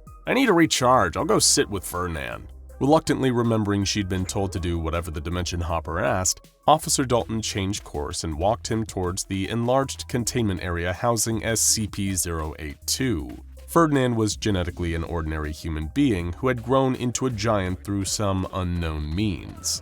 Given that SCP-507 was usually permitted to freely interact with most other relatively harmless anomalies, he had developed something of a friendship with SCP-082. As a result, Grabnock considered his visits to be a vacation of sorts. Despite Ferdinand's grotesque appearance, the giant was actually very friendly, especially towards SCP-507. The creature's body was dense with muscle and fat, heavily scarred, and his face disproportionate to the rest of him.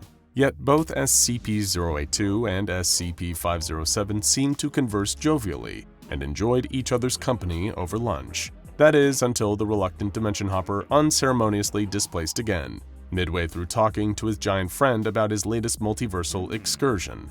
SCP-082 turned to Officer Dalton the second Grabnock had vanished and shrugged casually. He does that. 4 p.m. Over the course of the next few hours, at least as the time passed in his home dimension, SCP-507 was relocated into a universe where everyone on Earth was a sentient hot dog. It was a jarring change to adapt to, although not quite as initially frightening as encountering the dinosaurs on his previous outing.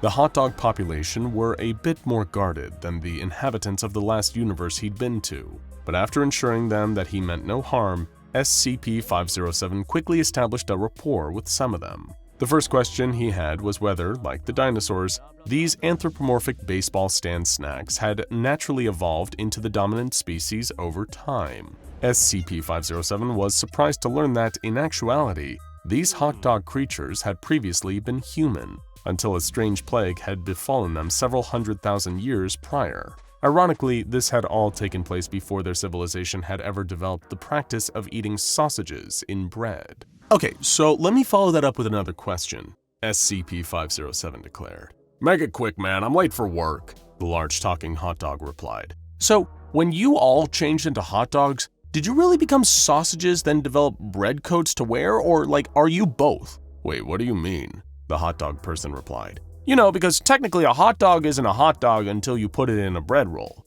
SCP-507 explained. "So, are you all actually sausages, or are you coalesced beings of both sausage and bread?"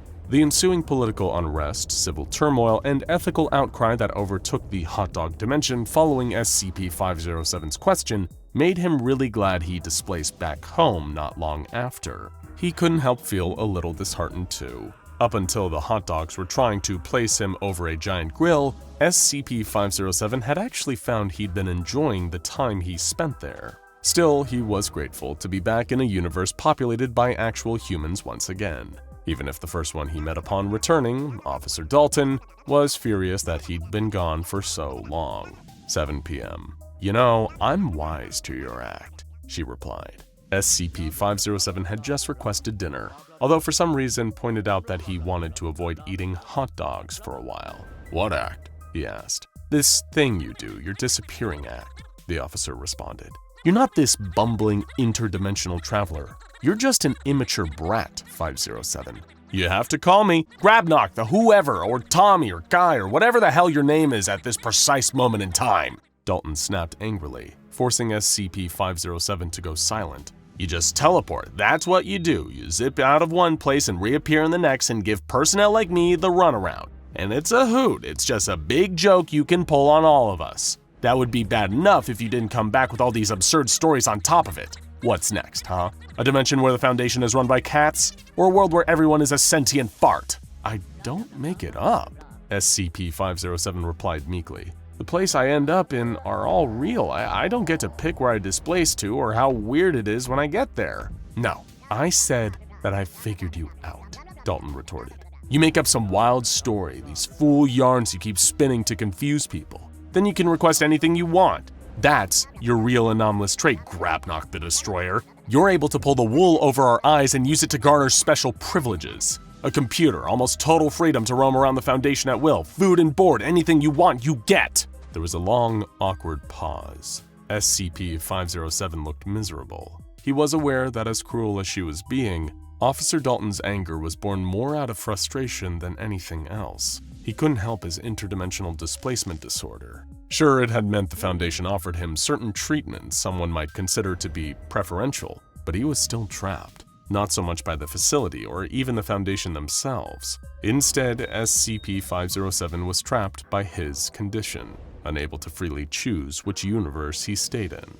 8 p.m. Dalton had escorted SCP-507 to debrief, then back to his quarters. The entire time, an air of uncomfortable silence followed them. She still wasn't entirely convinced that her charge's anomalous ability wasn't all a sham, at least in part. But standing guard at his bedroom door, she could see him sulkily browsing the internet on his computer. He was quiet, and Dalton couldn't help that it did make her feel a little bad for losing her temper at him earlier. "Hey, 507, she said, poking her head through the doorway.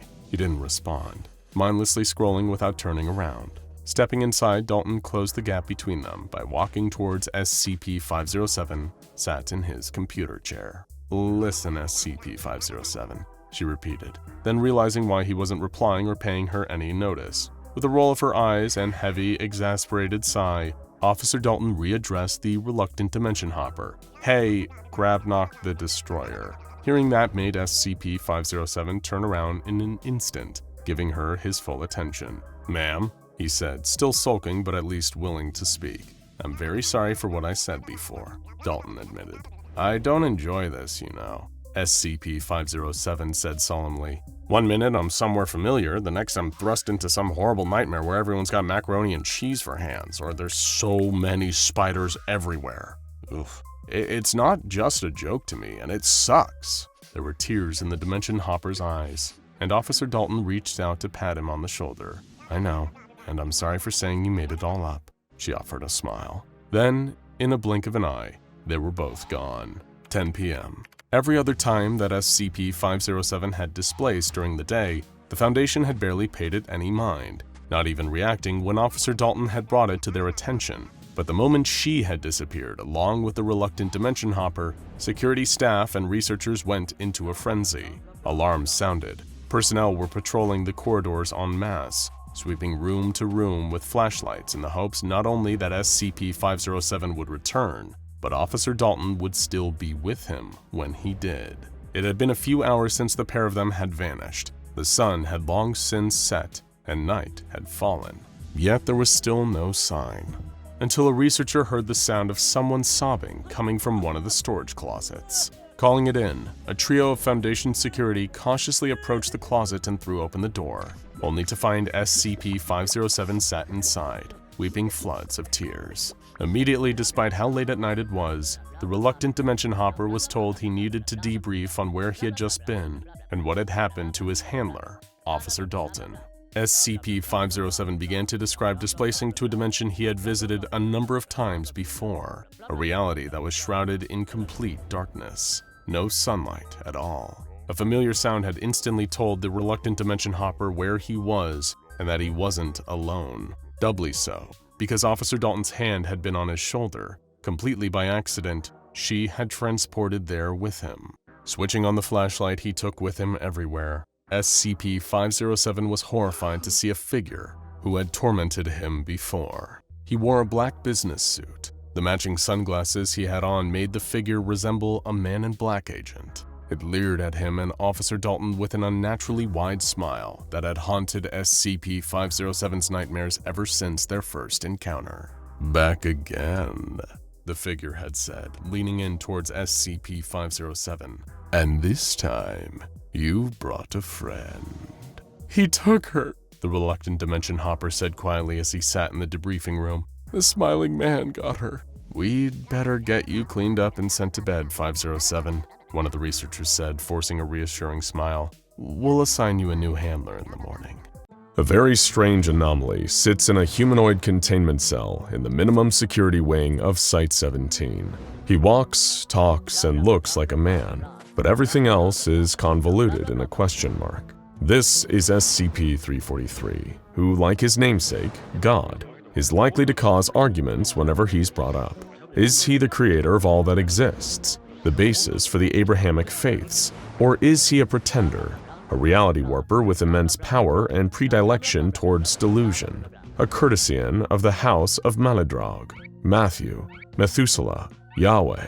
Who knows? Really, it depends on who you ask, and which stories you choose to believe. And few people enjoy a good story more than SCP-343 himself. If one day you take the time to visit him in his room and ask him to reveal a page in the long book of his personal history, he might be kind enough to tell you a story. A story like this, of an encounter with something monstrous that few others could hope to survive meeting face to face. Rewind a few thousand years. Nobody knows how many exactly. God, as he chooses to dub himself, walked across the cracked ground on worn sandals. It'd been some time since he'd seen an animal around here, and even longer since he'd seen a human being. Not that this bothered him. He'd never been bothered by his own company on a long walk like this. Of course, he could have sped up time or teleported, but where was the fun in that? He was a tourist in the world of sensation, of experience, of flesh, bone, dirt, blood, and sand. After all, where's the fun in creating a whole universe if you can't drop in now and then to visit and do as the Romans do? Not that the Romans would be around for another few thousand years. Even Atlas must occasionally shift the weight of the globe from his shoulders for a jaunt around the cosmic neighborhood, and whatever passes for fresh air in the vacuum. God whistled a tune to himself. It was a craggy, mountainous region he'd found himself in. The distant peaks had frosted caps, a breathtaking place where many truly had their breaths taken away. How humans will so happily risk their lives to do something extraordinary. It never ceased to amaze him. His stomach rumbled. Oh, how he enjoyed that sensation. One of the funny little quirks of this human form that he weaved for himself. It was no reason to be concerned, if memory served, from his last trip through the area a few decades before. There was a friendly village not far from here. They had always accepted him as a genial stranger, having no knowledge of his true power. God had always believed that a person's goodness is defined by how they treat those from whom they had nothing to gain. So it caused him great concern as he approached the village and saw great plumes of smoke rising into the sky. He was so shocked by this that he could decide to break his rule about walking as a man, in case there was still some way he could help. With a snap of his fingers, he disappeared and reappeared in the center of the village's town square. Total devastation. Huts and houses had been torn asunder. Broken weapons lay on the ground. Some places were on fire, others smeared with streaks of blood, like some terrible battle had occurred here. But something was wrong. No bodies, not one, from defender or assailant. How could a thriving village be so thoroughly destroyed and not leave a single corpse? It was an act so bizarre and depraved that it left even God puzzling. That was another downside of his human form. Here on Earth, he didn't have access to true omniscience. How could a mere human mind, bound by the constraints of linear time, ever truly comprehend the total of existence? Even attempting to do that here would melt the brain of his human body in its skull and leave it dribbling out of his nose and ears. Instead, he chose to walk around the ruins of the village and investigate firsthand. Arrows and broken spears and swords littered the ground. Some buildings were demolished, but there were no tracks or stray projectiles that could suggest the presence of siege weapons. No, these buildings looked like they were ripped apart. Some even still had claw marks. What terrible beast could have set upon this town and done this? Then he heard a voice, quiet and pleading, beneath some nearby rubble. A survivor. He rushed over to the pile and evaporated it with a thought. Underneath, a feeble old man, covered in stone dust, was quivering. God helped him up and guided him into one of the few remaining huts still standing in the village. They both took seats. God held up 2 hands, cradling empty space. 2 cups suddenly occupied that space, both filled with warm, healing tea. He passed the old man one of the cups while sipping from his own. He asked the old man if he'd seen what had happened. The old man told him no, he hadn't seen anything in decades. He'd been rendered blind in his youth. Little did either of them know, that very blindness was the only reason he was the sole survivor of the massacre. The blind man told God that one of the village's scouts had gone up into the mountain with a small hunting party. The group was gone for days, until one of the members, the youngest among them, returned weeping, frostbitten, and covered in blood. He said that his friends had been killed by a beast in the mountains, something that almost looked like a man, but terribly wrong. And its face, its awful, awful face. He would never forget it. He was just lucky to escape with his life when the others were torn apart. But when the young man returned, he'd brought the shadow of death with him. It was a curse that doomed the entire village, men, women, and children, to a terrible fate. And that fate was upon them a mere hour after the survivor had returned. Of course, there were gaps in the blind man's understanding, given he was lacking one of his major senses, but the sounds he could describe with perfect clarity. It was faint and distant at first, that awful wail, and the galloping, hands and feet thundering against the ground faster than any horse could move, getting closer and closer. Another villager saw it approaching and screamed. Then it was upon them. The villager screamed, but it screamed louder, always wailing and shrieking and sobbing like a monster crawling straight up from hell. People tried to fight it by the sounds of it. The blind man, with teary, blank eyes, recalled the sounds of arrows knocking and swords clashing against something. But even their greatest warriors had screamed and died. Those who saw it and tried to flee and hide were slaughtered all the same. Soon enough, there were only 2 sounds left in the village: the monster and the blind man, both weeping. He didn't understand why it never took him.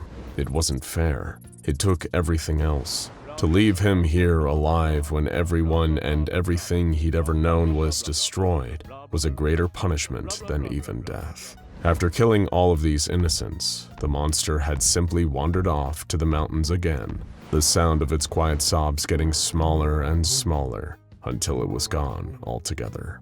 God comforted the blind man as he wept for the loss of all his loved ones. He told the blind man that he would venture up to the mountains himself and confront the creature on its own territory, and at the very least, find out why it had done this terrible thing. But first, he must relocate the blind man to a safer place. He placed a hand on the blind man's shoulder and he vanished. He would appear in another friendly village, miles away. God sent a silent message into the minds of every villager. Take good care of this man. He has undergone horrors you can't even imagine. Your kindness will be rewarded later. For that, You have my promise. God sighed and turned his tired eyes to the distant mountains. A monster lurked up there, perhaps one of his own creations, or maybe a corruption of one of his creations. Either way, whatever existed without his knowledge existed without his consent, and he intended to know of the beast in the mountains. Though given what he'd seen already, he didn't expect to receive a warm welcome from this murderous demon. Miles away up in the mountains, the creature licked the blood from its cracked lips. It looked like it might have once been a human being or something that aspired to humanity or mocked it with its very existence. It was a huge, gangling beast, skin alabaster, eyes empty and soulless, dribbling rivulets of burning tears down a hideous, gaunt face. It crawled into the frozen mouth of a cave with great icicle fangs, wheezing and weeping. All it ever wanted was to be alone. Why did they have to keep interfering? Didn't they know what happened? All the terrible things they made it do. The creature curled its long, gangly body into the fetal position, scratching great ruts into the sides of its bald cranium with long, sharp fingers. Terrible things. Terrible, terrible things. And then there was a brilliant flash just a few feet away. The monster was surprised. It turned to see a figure silhouetted in the mouth of the cave. He wore sandals and thin robes. His eyes glowed with a kind of power that the monster didn't recognize. This stranger stared at the monster without an ounce of fear in his heart. He stared right into its eyes, unwavering. No, no, no, no, no, no! It could feel it again, the rage bubbling up deep down. A cauldron of seething anger. It hated the feeling like being lowered into a vat of molten metal. Unspeakable fire and pain coursing through every vessel. It began to weep and scream while the stranger in the cave mouth just watched, not moving a muscle. Do you know who I am? The stranger asked with a deep voice that betrayed almost infinite power, knowledge, and wisdom. But it wouldn't change the outcome here. The monster bounded at him at speeds that wouldn't be seen again until jet planes and bullet trains are invented millennia into the future. Its jaws were hanging impossibly wide, fangs borne, its arms extended, and deadly claws ready to strike. But before those terrible hands could close around the stranger, he vanished. The monster stumbled and rolled across the snow, confused. What trickery was being used here? I'll take that as a no, said the voice from behind him. You ought to show your father some respect. More respect than you gave to those poor people down in the village, at least. Seething, the creature turned and saw the stranger standing back in the darkness of the cave, staring at him. But the beast didn't have the capacity for awe or holy terror, only violence. Boundless, limitless, unstoppable violence. It darted towards the stranger again, trying to strike him. Somehow it was like fighting an empty robe. Not a single one of its deadly strikes seemed to hit the stranger. The stranger leaped backwards, putting some space between himself and the monster, but still not breaking a sweat. He breathed in deeply, then exhaled. The breath came out like a mighty typhoon, shocking even the monster with its sudden force. It was blown backwards, a leaf in the wind, until its long claws dug into the ground and anchored it in place. The stranger gave a wry smile at this, impressed. My, you're certainly a tenacious one, aren't you? He said. Perhaps we can talk for a little while instead of fighting. I want to know why you killed all those people. No answer. The beast roared, its mighty limbs pounding into the ground as it closed the gap between itself and the stranger in fractions of a second. It would kill him, rend him, destroy him just like all the others. He'd left it no choice. Suddenly the ground below it seemed to give way. The creature was confused. It looked down to see that the ancient stone below had somehow taken on the properties of a liquid, and it was sinking. The beast panicked and it began to thrash. It was a strong swimmer, but it didn't expect to need to swim here. The shock was too much, and soon the ground submerged it entirely, muffling its terrible roars and shrieks. And just like that, the ground was solid again, trapping the beast inside. The stranger stepped forward and looked at the ground. A much-needed timeout, he said. You do yourself no good struggling like this. Despite its terrible capacity for evil, God couldn't help but admire the beast, at least on the level of construction. It was so pared down, so unburdened. A killer to the core, but seemingly unkillable. Had he made this creature? Billions of species, and the species those in turn had created through billions of years of breeding and evolution. And somewhere along the line, this thing happened. It was easy even for the universe's creator to lose track of some of the tinier variables. And in the grand scheme of things, even this monster was still a tiny variable. But right here, right now, it was still one hell of a problem. The ground rumbled below God. Cracks formed. The mountain peak shook. God raised an eyebrow, genuinely impressed, as the monster ripped free of its stone prison and re-entered the fray. It roared and screamed still, its blank eyes fixed on him. Its skeletal body throbbed and heaved with power. Unlike any other creature in nature, it was almost like the longer their conflict went on, the more energized the beast became. God sighed. All those poor villagers. They never stood a chance against this monster. It lunged for him, even faster and stronger than before. He teleported out of the way in the nick of time, and the beast's claws cleaved through a nearby cave wall. Effortless. God materialized nearby, but he didn't have time to speak. The beast lunged again and again and again. Every time he reappeared, the beast went for him with impossible speed. Deciding to widen the playing field, God teleported to the top of the mountain. The creature, somehow sensing his presence, vaulted upwards and tunneled through the roof of the cave, bursting out of the ground in front of God, who was floating just slightly off the ground. It would be wise of you to stop. God carefully intoned. All this time, you know, I've been going easy on you. You don't want to find out what the wrath of God looks like. Storm clouds were gathering above. Mighty thunder roared across the sky. The beast was undeterred. It roared and galloped towards God, and God in turn called down a response. A volley of lightning the likes of which the world has never seen before or since struck down on the charging monster. The sudden white flash could sting the eyes from miles away. The monster shrieked from the blast, feeling its flesh lift off its bones and atomize in the sheer heat of the electricity around it. It could smell itself cooking. The lightning blast only lasted for a few seconds, but for the beast, it felt like eternity. When the onslaught stopped, the air was still heavy with electrical potential. God stared down at the black scorch mark on the side of the mountain where the creature had been standing. All the snow within a mile had been evaporated by the blast. It was a raw display of the power of nature that would make even Zeus tremble in his sandals. And yet, there was still movement. Something started to get up from the burnt patch where nothing should be left alive. A blackened skeleton, rising shakily from the ash, but still very much alive. As it started to rise, new flesh began growing over its bones little by little. Even God was astonished by the sight of it. He'd never seen a creature cling so ardently to life in spite of having truly unsurmountable power amassed against it. It was up against God, and still, it fought. The monster tottered on its freakishly long limbs, still disoriented, unusually staggered for a creature driven by such single-minded violent purpose. When enough of its face grew back to do so, it began to weep and sob again, tears streaking down its terrible face.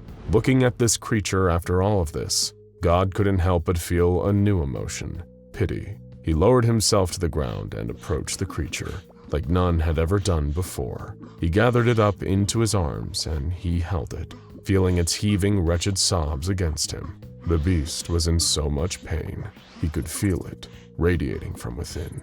Speak, my son, God said in a soft, fatherly voice. And for the first and only time, the monster spoke. Can look, can see, make me hurt people, don't want hurt people, can look, please. That was all it managed to choke out before devolving back into unintelligible babble. But it was enough. Enough for God to understand its pain. He did not know if it would be right to change the monster's nature. Is it ever right to truly change anyone's nature? But it was within his almost limitless power to grant it one reprieve from pain. He settled the beast in the snow below him. It was quiet and still. And God said unto the beast, Rest now, child. Rest for thousands of years if you must. I hope only that when you eventually awaken, you feel differently. And so another story from the catalog of SCP-343. Of course, it leaves us with certain questions, chief among them being, is it true? Did 343 and 096 have this chance encounter long ago? Or is this just another tall tale from an anomaly who fancies himself a deity? We have our truth, and you have yours. Let us know what you believe down below in the comments. This video is about two things. The first is SCP-096, also known as the Shy Guy, a horrific monster who murders anyone and anything unfortunate enough to look at its face, directly or through photos or videos. The second is you, because we asked you for your favorite questions, theories, and hypothetical situations involving 096. We even asked if you thought someone would be safe from 096 on the moon, and you delivered. If you haven't watched our first video on the infamous Shy Guy, we recommend checking that out first, but feel free to stick around even if you haven't. First of all, let's take a look at the questions you had about the SCP Foundation's most dangerous introvert and see if we can't find some answers. How close would you have to be to trigger it? Like if it was 5 kilometers away, would it still count? The short answer is that 096's homicidal rage can be triggered from pretty much any distance. We'll get into some of the potentially crazy extents of this later on.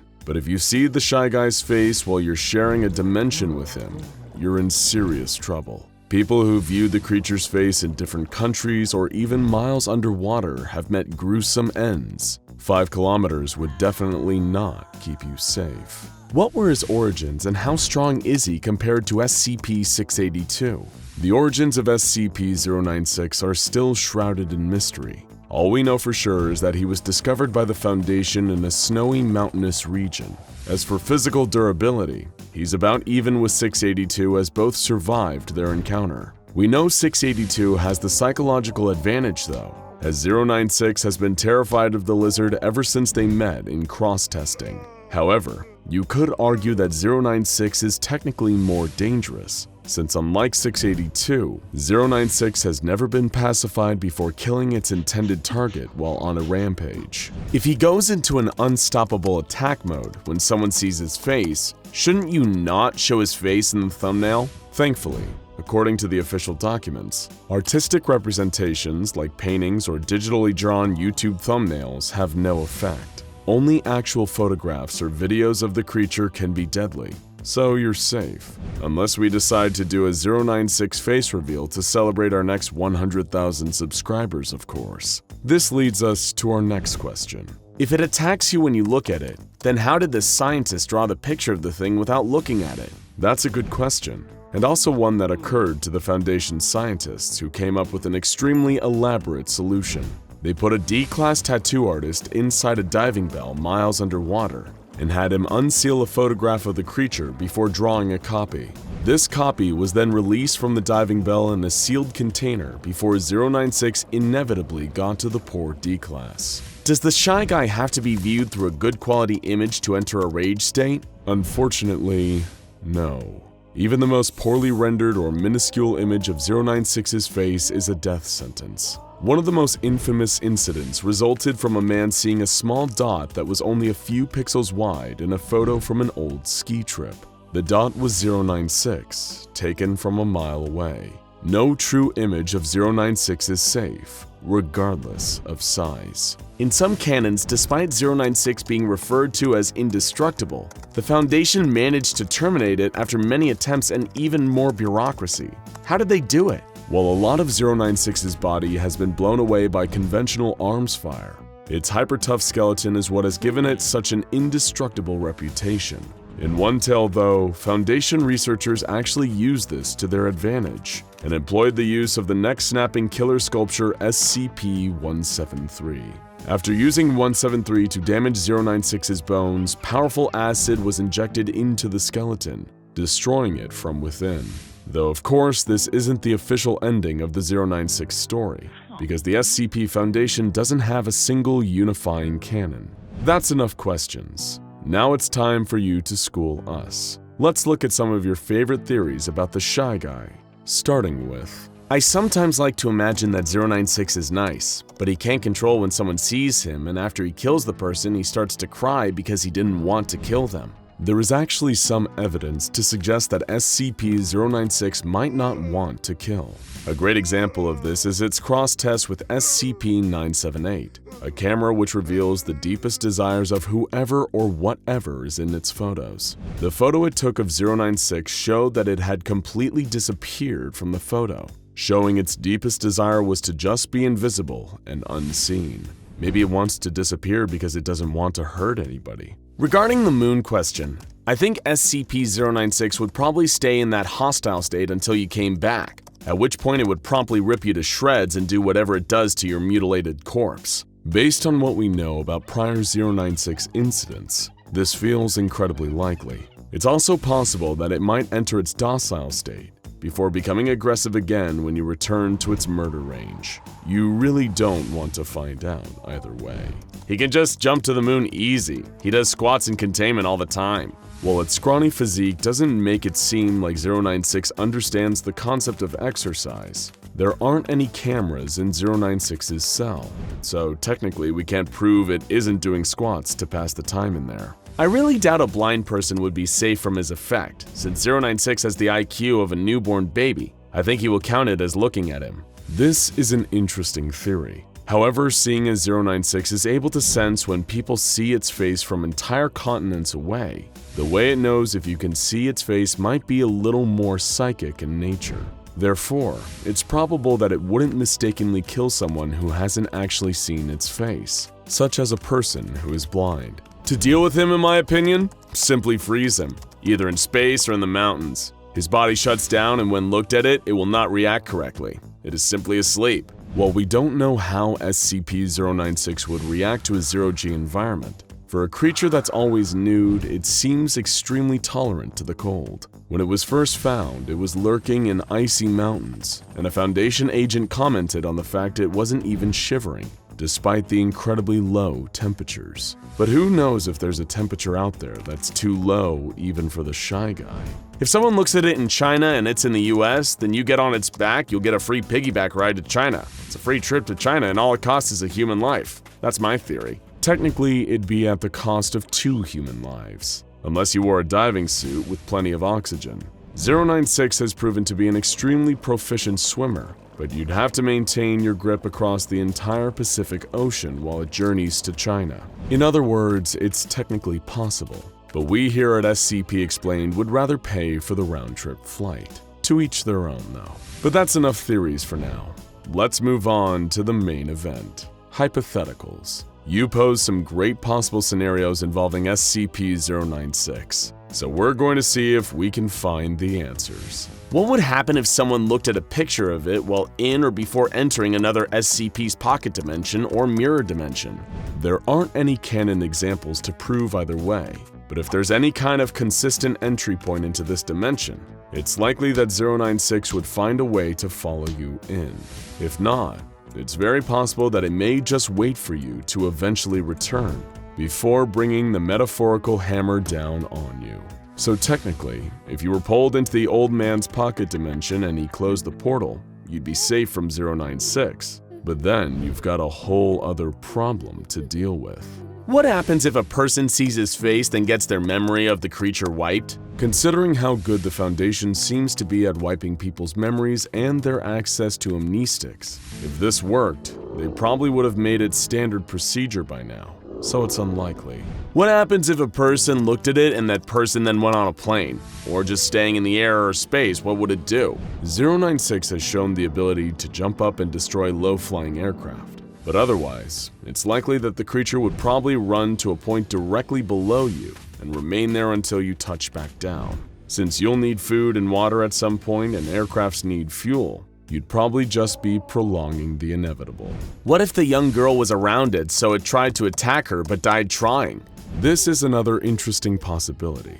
SCP-053 is a girl capable of causing homicidal urges, but causes fatal heart attacks in those who attack her. While we can't know for sure how a meeting between 096 and 053 would go, we can use her encounter with 682 as a potential template. Aggressive SCPs like the hard-to-kill reptile, perhaps having an innate knowledge of the danger that comes from attacking 053, tend to become strangely docile around her. It's possible that 096 would do the same. Would we be able to control SCP-096 with the help of SCP-035? The Possessive Mask, aka SCP-035, is undeniably a lot more intelligent than 096, and has even been shown to respond to reason on occasion. It's also been able to control almost every other entity it's been placed on.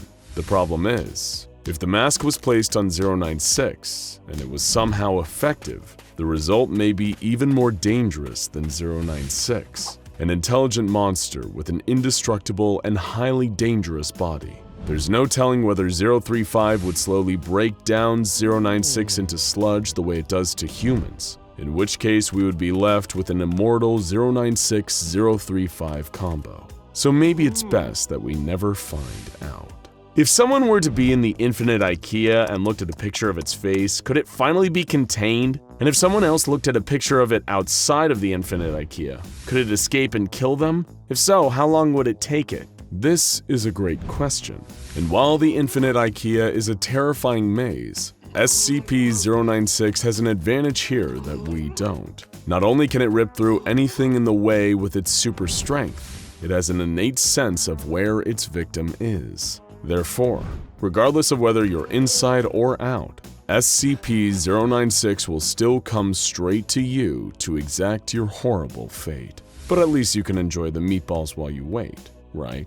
And finally, what would happen if 096 were led into a room full of mirrors and allowed or made to look at its own face? Would it smash the mirrors or try to rip itself to pieces? This is still a hotly debated issue to this day, which, thanks to the no-canon nature of the SCP Foundation, does not have a definitive answer. Some theorize that this would at least be an effective deterrent against SCP-096, while others suggest that it wouldn't be effective, because many believe that 096 is actually blind, and thus cannot see its own face. It can only sense when other people see it.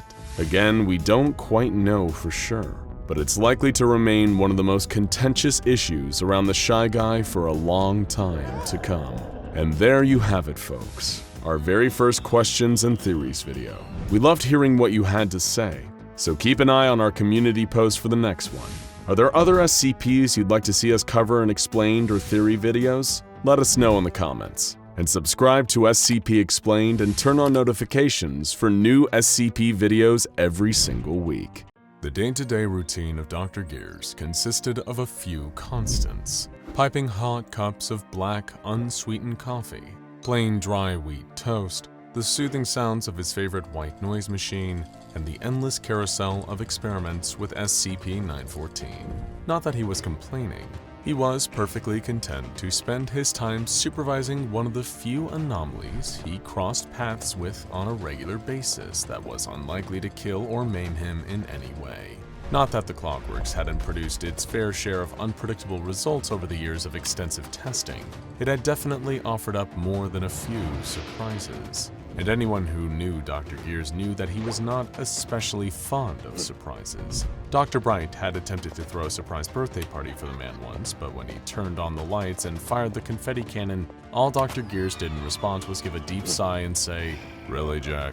You're making a spectacle of yourself." Still, he had resigned himself long ago to the fact that supervising the experiments with SCP-914 meant witnessing some truly unpredictable outcomes. How could he forget the time researcher Blas tested an incandescent light bulb on the setting Very Fine, and the machine spat out an anthropomorphic humanoid light bulb that spoke in German-accented English and claimed to be Thomas Edison himself? This was, of course, impossible, as historical records surely would have indicated if Thomas Edison was a walking, talking light bulb rather than a human man. The imposter was eventually incinerated after its presence became too irritating to ignore.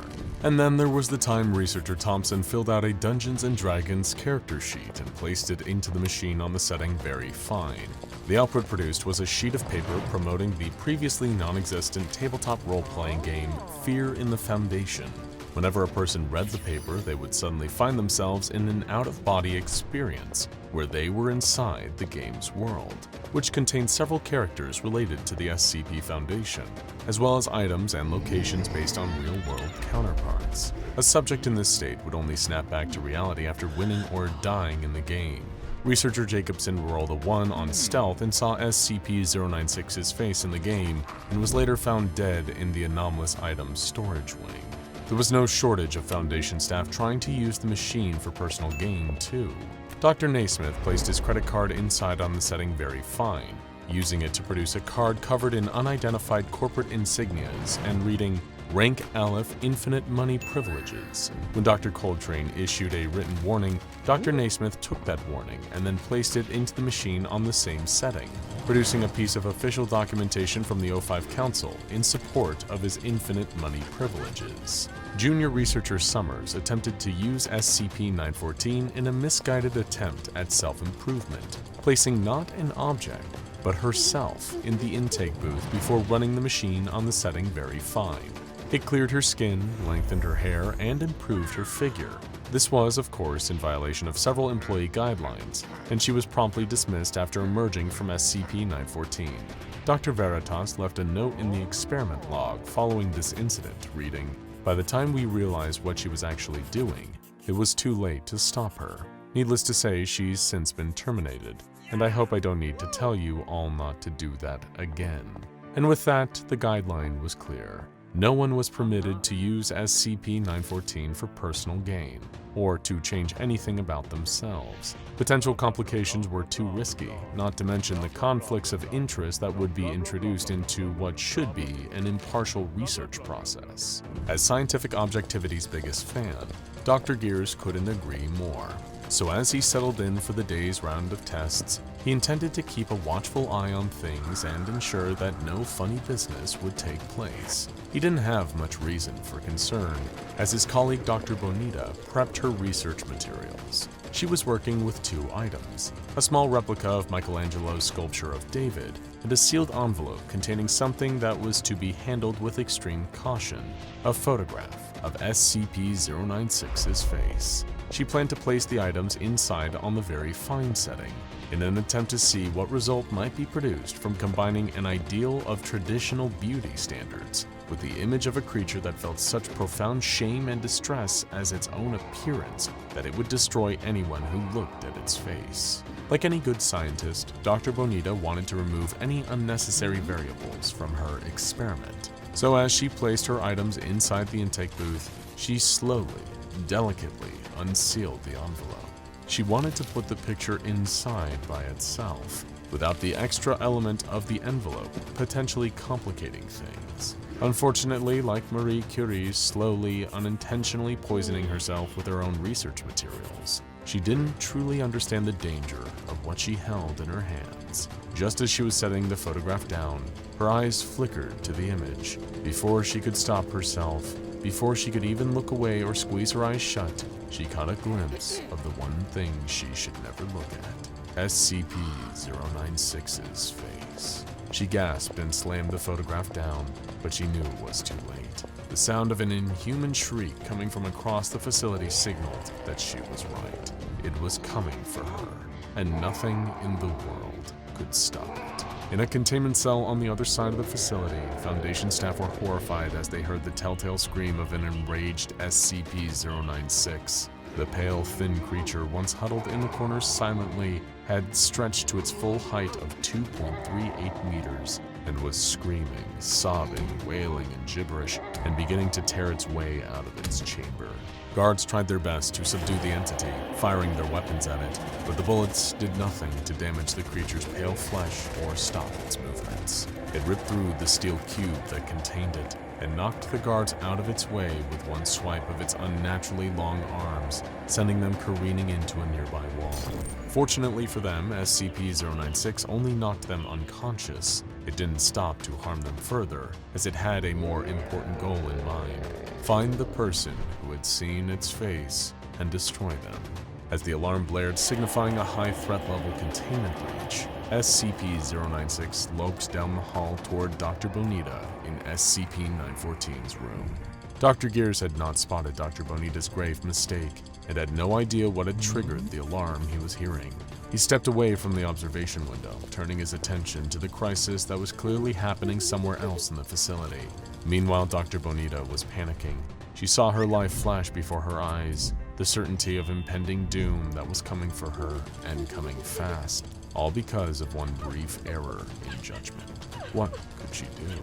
There was nowhere to hide, no way she could run away fast enough, unless if she managed to lure 096 into the intake booth and start the machine while the creature was inside, maybe it would transform into something less intent on tearing her limb from limb. It was a risky move, and one that could jeopardize her position at the Foundation, but she couldn't very well keep her job if she was dead, so it seemed like it just might be worth a shot. A primal roar of agony and fury interrupted her thoughts, and she knew that SCP-096 was moments away from breaking down the door and getting its hands on her. She would have to move fast. With a screeching grind of metal on metal, SCP-096 wrenched the door off its hinges and barreled into the room in its search for the person who had seen its face. It ran toward the silhouette of Dr. Bonita standing just at the entrance to the intake booth. She tucked and rolled out of the way just as the monster entered the booth. The door automatically slid shut behind it, and as SCP-096 rattled the door and tried to free itself, she turned the knob to very fine with every ounce of strength and speed she had. There was a ding of a small bell, and the machine whirred to life as the objects inside were refined. Dr. Bonita had no idea what would be waiting for her in the output booth, but she could only hope that her last-ditch effort had managed to save her life. In the fog of panic, she briefly felt an itch of scientific curiosity, too. What would become of a being like SCP-096 in a machine as strange and wonderful as SCP-914? What would the addition of the statue do to it? As the door to the outtake booth slid open, steam poured out. It appeared her questions would soon be answered.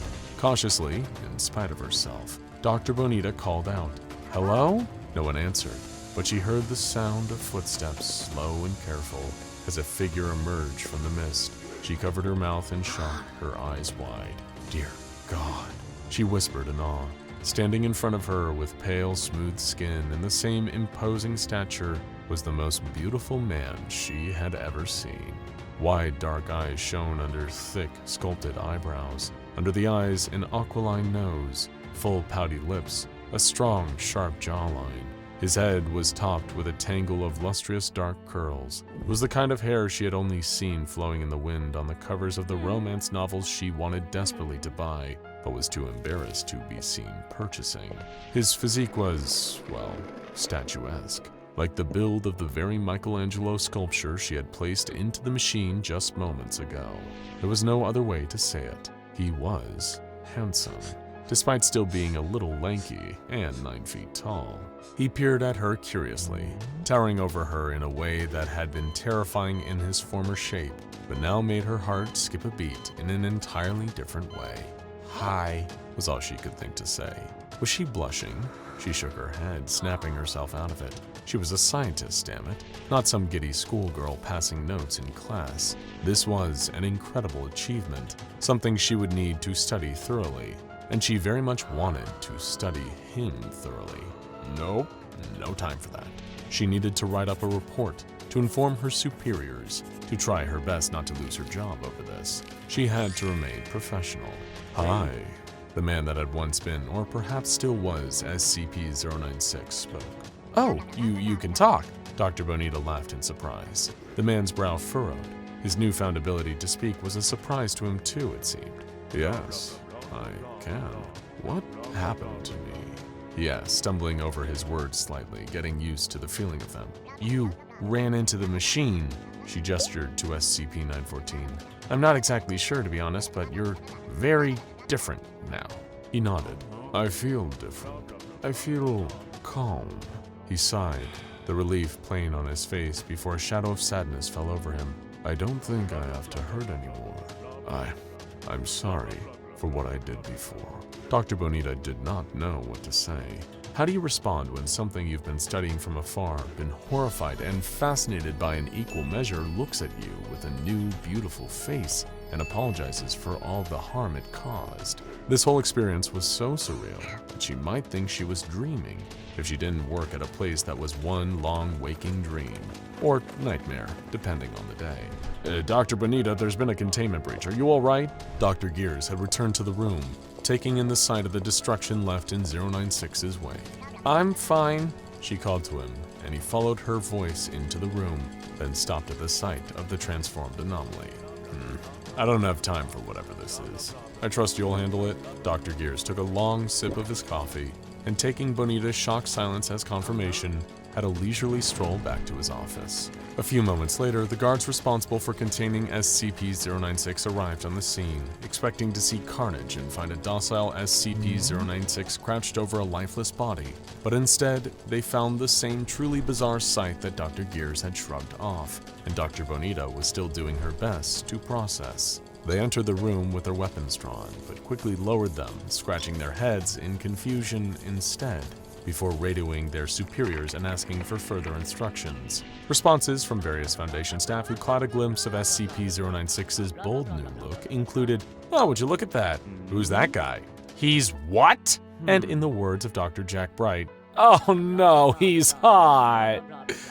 Dr. Bright also proposed making the new SCP-096 a TikTok account and YouTube channel, seeking modeling representation for him, or selling a novelty calendar filled with pictures of 096 in various costumes. These would be, in his words, quote, "excellent ways to increase revenue for the Foundation."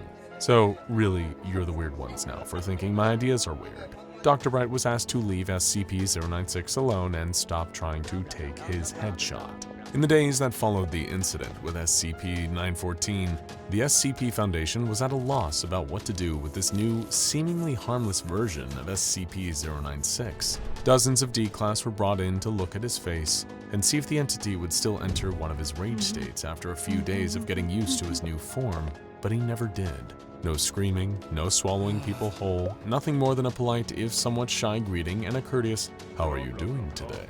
The D-Classes were relieved, but confused about being pulled from their cells just to stare at some random handsome man. Dr. Clef suggested dissecting SCP-096 to see what his new body looked like on the inside. This request was denied. Several interviews were conducted to evaluate SCP-096's mental and emotional state. Now that the anomaly was capable of coherent speech, it was much simpler to evaluate the potential threat level he might pose. Every researcher who spoke with him came to the same conclusion. Gone was the danger of the old SCP-096. He had not just become beautiful in a classical, superficial sense, but he had become beautiful on the inside as well. Interviewers reported a warm, friendly demeanor, a talent for engaging in conversation once he was made to feel comfortable, and a sincere interest in the thoughts, opinions, and feelings of those he spoke with. There was only one thing left to do: to make sure that SCP-096 had really changed from something deadly to something almost resembling an ordinary person. A photograph of SCP-096's face, of its original face, was removed from a secure vault by a D-Class. Then, the D-Class was sent into a room with SCP-096 and instructed to place the photograph on the table. SCP-096 looked down at what had once been his face, and his eyes filled with tears. A soft, broken sob left his lips, and he wrapped his arms around himself, hunching over as if in physical pain. Outside the room, guards prepared to handle things if 096 began to attack. Instead, he wiped his tears, took a deep, shuddering breath, and looked at the D-Class with a somber expression. He picked up the photograph on the table and tore it in half, as he finally summoned the strength to speak. Please, get rid of these. That is not who I am anymore. At Dr. Bonita's strong insistence, backed up by the conclusions of the research staff who interviewed SCP-096, a reevaluation of the entity's containment measure was ordered. It seemed cruel and unnecessary waste of resources to keep 096 trapped in a steel cube in its current form. He would be moved to a standard humanoid containment cell and treated as well as other safe-class anomalies, provided with books, films, food, and drink upon request, and, of course, other comforts. Of course, the O5 Council insisted on evaluating the entity before any of these changes could be approved. Dressed in a specially tailored suit provided by Dr. Bonita, SCP-096 appeared before the Council to present his case. I know that I might not have the best record at the Foundation. I've done a lot of damage over the years, though, let's be honest, you all aren't exactly innocent either. Sorry, that was an attempt at a joke. I'm still very new to talking. All I can say is please consider giving me another chance to make a real life here, to make this place my home. Thank you for your time. What SCP-096 didn't know is that the O5 Council was so flabbergasted by the sight of his new face that they didn't retain a single word he said. They had all given their official approval before he even finished his short presentation. Before long, SCP-096 was moved out of his steel cube and into a new containment chamber that resembled a mid-range studio apartment, complete with a bed, a kitchenette, a television, and a table and chairs. He was provided access to all major streaming platforms, as well as a large stack of books to help him develop his grasp of culture and language after so very long being isolated from human society. Though he wasn't exactly human, he was determined to act like it. Word quickly spread around the Foundation site, and humans and anomalies alike flocked to SCP-096's new home to visit him and see the miraculous transformation for themselves. SCP-999 was the first to come and see the new and improved 096, chirping excitedly as it oozed into his room. He pet the slime gently, his face breaking into a warm smile as its euphoric effect washed over him. The slime became so excited at meeting this new friend, someone it had known as a source of sadness and hurt for so long, that it tackled him to the ground and tickled him for several minutes. 096 laughing uproariously all the while. SCP-343 stopped by to give 096 his blessing and wish him well in this new chapter of life. A few days later, SCP-507 popped back into the site and wanted to see the changes for himself. He was thoroughly impressed, though privately confessed to missing 096's more monstrous form, which reminded him of some of his favorite cryptids. There was one anomaly that was not thrilled with the appearance of SCP-096, however. SCP-056 was furious upon hearing about the new beautiful man that everyone just couldn't shut up about. It demanded a chance to speak to SCP-096 and to tell him that this place isn't big enough for the both of us. I'm the fairest one of all, you sniveling little worm. But the request was denied. SCP-056 sulked about it for several weeks. Meanwhile, Dr. Bonita was still intent on getting to know SCP-096 better. During previous testing with SCP-978, the Desire camera, a photo taken of SCP-096 revealed that his greatest desire was to disappear. Curious about the results would be now, Dr. Bonita received permission to take another picture of SCP-096. She snapped the photo while 096 was sitting in a chair in his new containment chamber, looking directly at the camera. When the photo developed, the result was simple. Everything in the picture was exactly the same with one exception. Dr. Bonita was pictured sitting next to 096, her hand clasped in his. Both were smiling soft, contented smiles. When she showed him the photograph, he smiled at her and shook his head. It really is an amazing camera.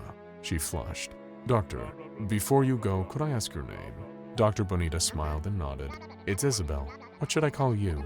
SCP-096 paused thoughtfully for a moment. He was giving himself a name for the very first time, allowing himself an identity other than a strange, hollow, pale thing that existed to cry and suffer and hurt.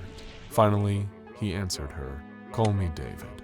The storms were unlike anything anyone had ever seen. But the worst part wasn't just the deadly gales. Wind howling powerful enough to knock down buildings like rows of dominoes and lift the remaining debris of cities up into the air as if all that destruction weighed nothing. And it wasn't just the lightning, those arcs of crimson forking down from above. If one struck the ground near you, and one almost always did, the sheer force of it would knock you off your feet. The last thing you'd feel as you flailed helplessly in the air was the relentless pain of your body being disintegrated by the energy of the blood-red lightning, until there was nothing left of you for anyone to find. Yet somehow that wasn't the worst part either. And it wasn't even the noise of it all either. That deafening cacophony of booming thunder and wild hurricane-force winds so loud, nobody could ignore it, all underscored by the screams of a world lost in suffering and madness. No, the worst part of it all was the sky. Whether anyone looked up, where there had once been that clear, calming blue, was now a swirling mass of nightmares. Many were surprised just how much they missed turning to that sky, that odd, universal comfort it brought. The knowledge that no matter how bleak things got, the sun would set on every bad day and rise again to mark the start of another, filled with potential. That promise of a future, no matter how uncertain, was replaced with a reminder of one thing, that this new, darker day had no end. There was no sunrise or sunset, no night or day. All that uncertainty and potential was replaced with certain doom, represented by a sky that looked like a river of blood.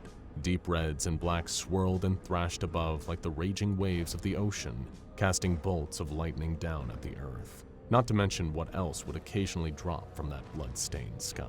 Nobody had much information about how this all had started, how the world had become such an unrecognizable hellscape.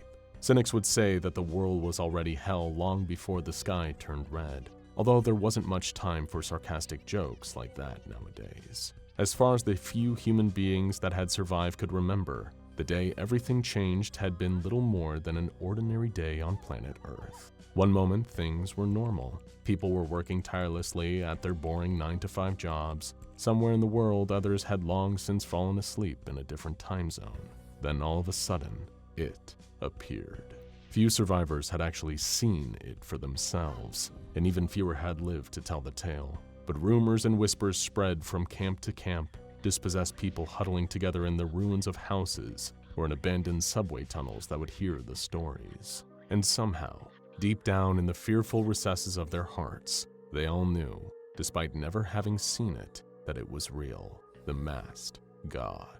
When it stepped upon the earth, it walked like any other person would. Its body even appeared to be human, an aged, older man's body, wrinkled and elderly, although not completely decrepit. Yet, it was his face, or what covered it, that really instilled that sense of fear and dread in anyone that heard the rumors. That being wore a mask, a porcelain comedy mask, the kind commonly associated with ancient Greek theater. It had a fixed, unnerving expression, a wide smile of twisted glee. It was almost as if it was getting some sick enjoyment out of all the chaos and destruction that had befallen the world, like it was pleased with its own handiwork. A thick black substance oozed from the mask too, adding to its unsettling appearance as streaks of what looked like tar trickled down the chalky white surface. It leaked out from underneath as well, dripping over the bony shoulders of the old man that wore it. Not one survivor that heard the stories of this monster understood what it was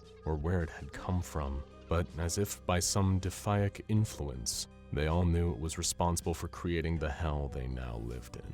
That knowledge kept them hidden, kept them afraid, and kept them from fighting back. As had always been the case even before this apocalypse had been unleashed on the world, the only people who knew the truth were the ones who had been working for the SCP Foundation. They had more than their fair share of answers about what had happened and who or what this mask-wearing menace was, but naturally kept that information secret from the wider world. Not that there was much point in keeping secrets anymore. After all, there was hardly much of a world left for the Foundation to hide things from, and even fewer former personnel who had lasted this long. Even then, there was only a handful at the SCP Foundation who knew everything that had led to the current catastrophe. Most of the researchers and guards that had been going about their ordinary duties, running tests on contained anomalies or patrolling the site where a certain possessive mask was housed. The next thing everyone there knew was the blaring noise of alarms. Mobile task force troopers racing down the hallways. Their commander might have yelled something about a break-in, someone having gained access to the supposedly secure Foundation facility and stealing one of their anomalous objects. But not everybody, even those working in the same building, would have overheard that. They definitely didn't miss what happened next, though. As further alarms sounded, alerting the staff on site of a containment breach, the facility itself was torn apart in a flurry of chaos. Personnel, researchers, security, MTF soldiers were being incinerated, burned, until there was literally no trace of them left. something stepped through the very brickwork of the building itself, smashing a hole through every room it passed until it burst out of the side. Then all of a sudden, the alarms weren't the loudest sound. Something else started deafening the Foundation staff who were still standing. The world outside had become even more chaotic. The sky had turned red, and all around, people were being killed, structures decimated, cities blown away in moments. Naturally, this wasn't the first time the Foundation had stared right into the face of an XK-class end-of-the-world scenario. Given the widespread presence and surveillance they had around the planet, it didn't take them long to learn of the horrors that were unfolding. The key word there was that they had a widespread presence, as in past tense. They thought they had enough resources to retaliate too. Word quickly spread throughout the various arms of the SCP Foundation, informing the wider organization of the situation and urging them to work as one to enact a plan to stop what was happening. All they knew for certain was that SCP-035 had been removed from Containment. Also known as the Possessive Mask, the object was known to have its own sentience and an innate ability to telepathically influence unwitting victims into wearing it. However, the mask also secreted a corrosive black substance, which normally dissolved the body of anyone who put it on. By itself, SCP-035 was nowhere near powerful enough to unleash a global catastrophe, though. Unfortunately, it had managed to influence someone who was that powerful into putting it on. Another anomaly. While to the untrained eye, SCP-343 could easily be mistaken for an elderly human man, those at the Foundation knew that the fact he was now wearing the possessive mask was some of the worst news they could have ever received. Although none of the researchers working for the SCP Foundation, in fact, not even the O5 Council, knew if this was true, the colloquial nickname for SCP-343 was God. He not only claimed to be the sole creator of the entire universe, but had also exhibited extensive reality warping abilities, advanced even for an anomalous being. His powers seemingly had no known limit in how they could be used to alter the world around him, although the old man himself seemed to be a passive, kindly soul, rarely causing active harm to other beings under normal circumstances. Of course, normal circumstances didn't include having the corruptive SCP-035 on his face, effectively putting the mask in the driver's seat and allowing it to use SCP-343's powers to lay waste to anything before it. The Foundation quickly diverted their considerable assets to a brute force retaliation in the hopes that a full-scale assault on the combined creature would somehow force a separation of the possessive mask from SCP-343's face. The tricky thing about this situation was, God's powers and the fact that he was an immortal, ageless being of potentially incomprehensible form all meant he couldn't be harmed. Causing external damage to him was extremely difficult. That was good news in some regard after all. The Foundation didn't want to kill 343 if they could help it. They knew he wasn't acting on his own accord, but his indestructibility also meant that the corrosive goo that was secreted from SCP-035 had little to no effect on its new impervious host. That meant it could keep going, keep unleashing hell, and stopping it was going to take a lot of manpower. Fortunately, the SCP Foundation never had any shortage of people to throw at a problem, and their ethos didn't really place much value on human life. They mobilized every mobile task force at their disposal, every one of them filled with ranks of highly trained elite operatives. Among the Foundation's forces were even MTF agents who had themselves been altered through anomalous means, their bodies augmented with technology and cybernetics, or their strength specially enhanced. Deploying the full might of their amassed forces, the SCP Foundation took the fight to SCP-035, with the goal of stopping its reign of terror and freeing SCP-343 if possible. The hybridized mask-wearing reality warper had already caused considerable damage since it had started its rampage. Although its motivations were far from political, the wearer of the Anguish mask had begun with a devastating show of power, wiping numerous cities off the map. While the rest of the world scrambled to find some way of responding, the masked god teleported itself across the globe, destroying central governments and further crippling their own opportunities to initiate an armed response. In short, this meant the Foundation's move was to be humanity's last stand, their final chance to stop SCP-035 from its current course of harnessing the wise old man's power to to turn the world into its own personal, nightmarish playground. To say there was a lot riding on the MTF assault would be an understatement, as would saying it went badly. When met with times of defeat, the old, rather morbid adage of fallen soldiers being sent home in bags is often applied. But if the masked hybrid had sent the Foundation its MTF troops back to them encased in body bags, then that would have been far kinder than what it actually did. The collected mobile task forces, the Foundation's own private army, were mobilized to Washington. Under the influence of the possessive mask, SCP-343 had wiped out not only the main seat of power in the United States, but the Pentagon as well, disabling the country's defenses. Suddenly, a mass of aerial transports and ground vehicles came hurtling towards the crater it had left behind. As it turned to look, the wide grin of satisfaction on SCP-035 became a long frown. Thanks to its new host's omniscience, it instantly recognized the foot soldiers of the organization that had kept it caged for so long. As the amassed MTFs marched towards it, the masked gods stepped out to meet the oncoming army, one being against thousands of troops, if not tens of thousands. If the mask had affixed itself to the face of any other anomaly, those soldiers might have stood a slim chance. The combined creature casually raised the bony arms of its host's body, the Foundation forces breaking into a charge the very second they saw it move. Like a tidal wave, they rushed towards their target, only for each individual operative to quickly realize that they had stopped moving.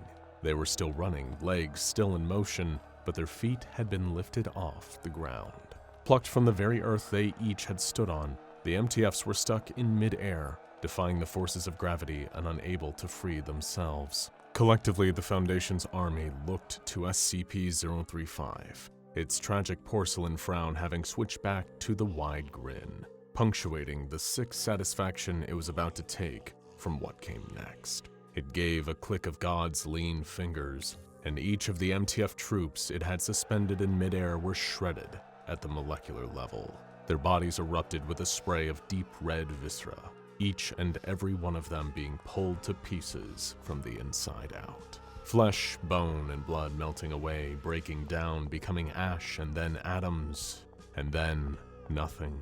It took around a minute. Not that it was terribly exerting for SCP-343's powers, but just because of how many troops the Foundation had sent to try and stop it. A mighty show of force, and all for nothing.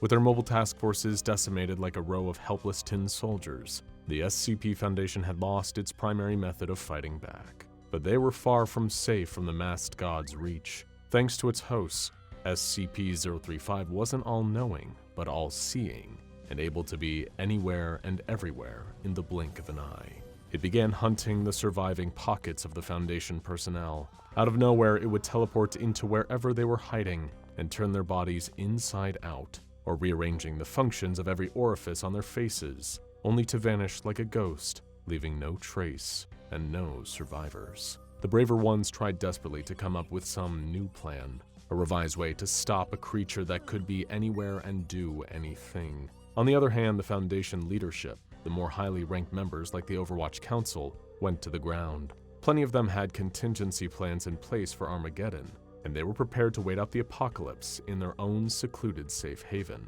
But with the Foundation all but gone, that's when the monsters got loose. No longer having anyone to guard them, to maintain their specific specialized containment procedures, the SCPs still held at Foundation sites were unleashed on the world. Untold horrors came spilling out of the ruined facilities, each one now acting as its own Pandora's box, bursting its lock and having its terrible contents lay waste to the planet already awash with chaos. A lot of the anomalies thrived in the world that SCP-035 had created, once they were finished fighting amongst themselves in the struggle of escaping their containment. Soon there were packs of SCP-745 running wild on the ruined highways, using their bioluminescent lights to hunt human survivors who were attempting to make the dangerous trek across open country.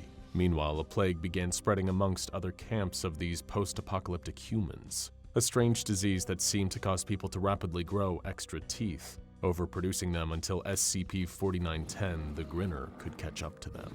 Then there were the SCPs that fled the nightmare that the masked god had made of the world. Any that could travel between dimensions or remove themselves from this layer of reality quickly absconded to avoid the chaos. Some just went about their business, as if nothing had really changed. The plague doctor mostly kept to himself, traveling from place to place on foot, only stopping when he encountered people afflicted with the pestilence, before moving on in search of others. Some of the anomalies tried to help people. Rumors spread among some survivor camps of a half-man, half-cactus, leaving them food and supplies in the night, with a note that read, "From your friendly neighborhood cactus man."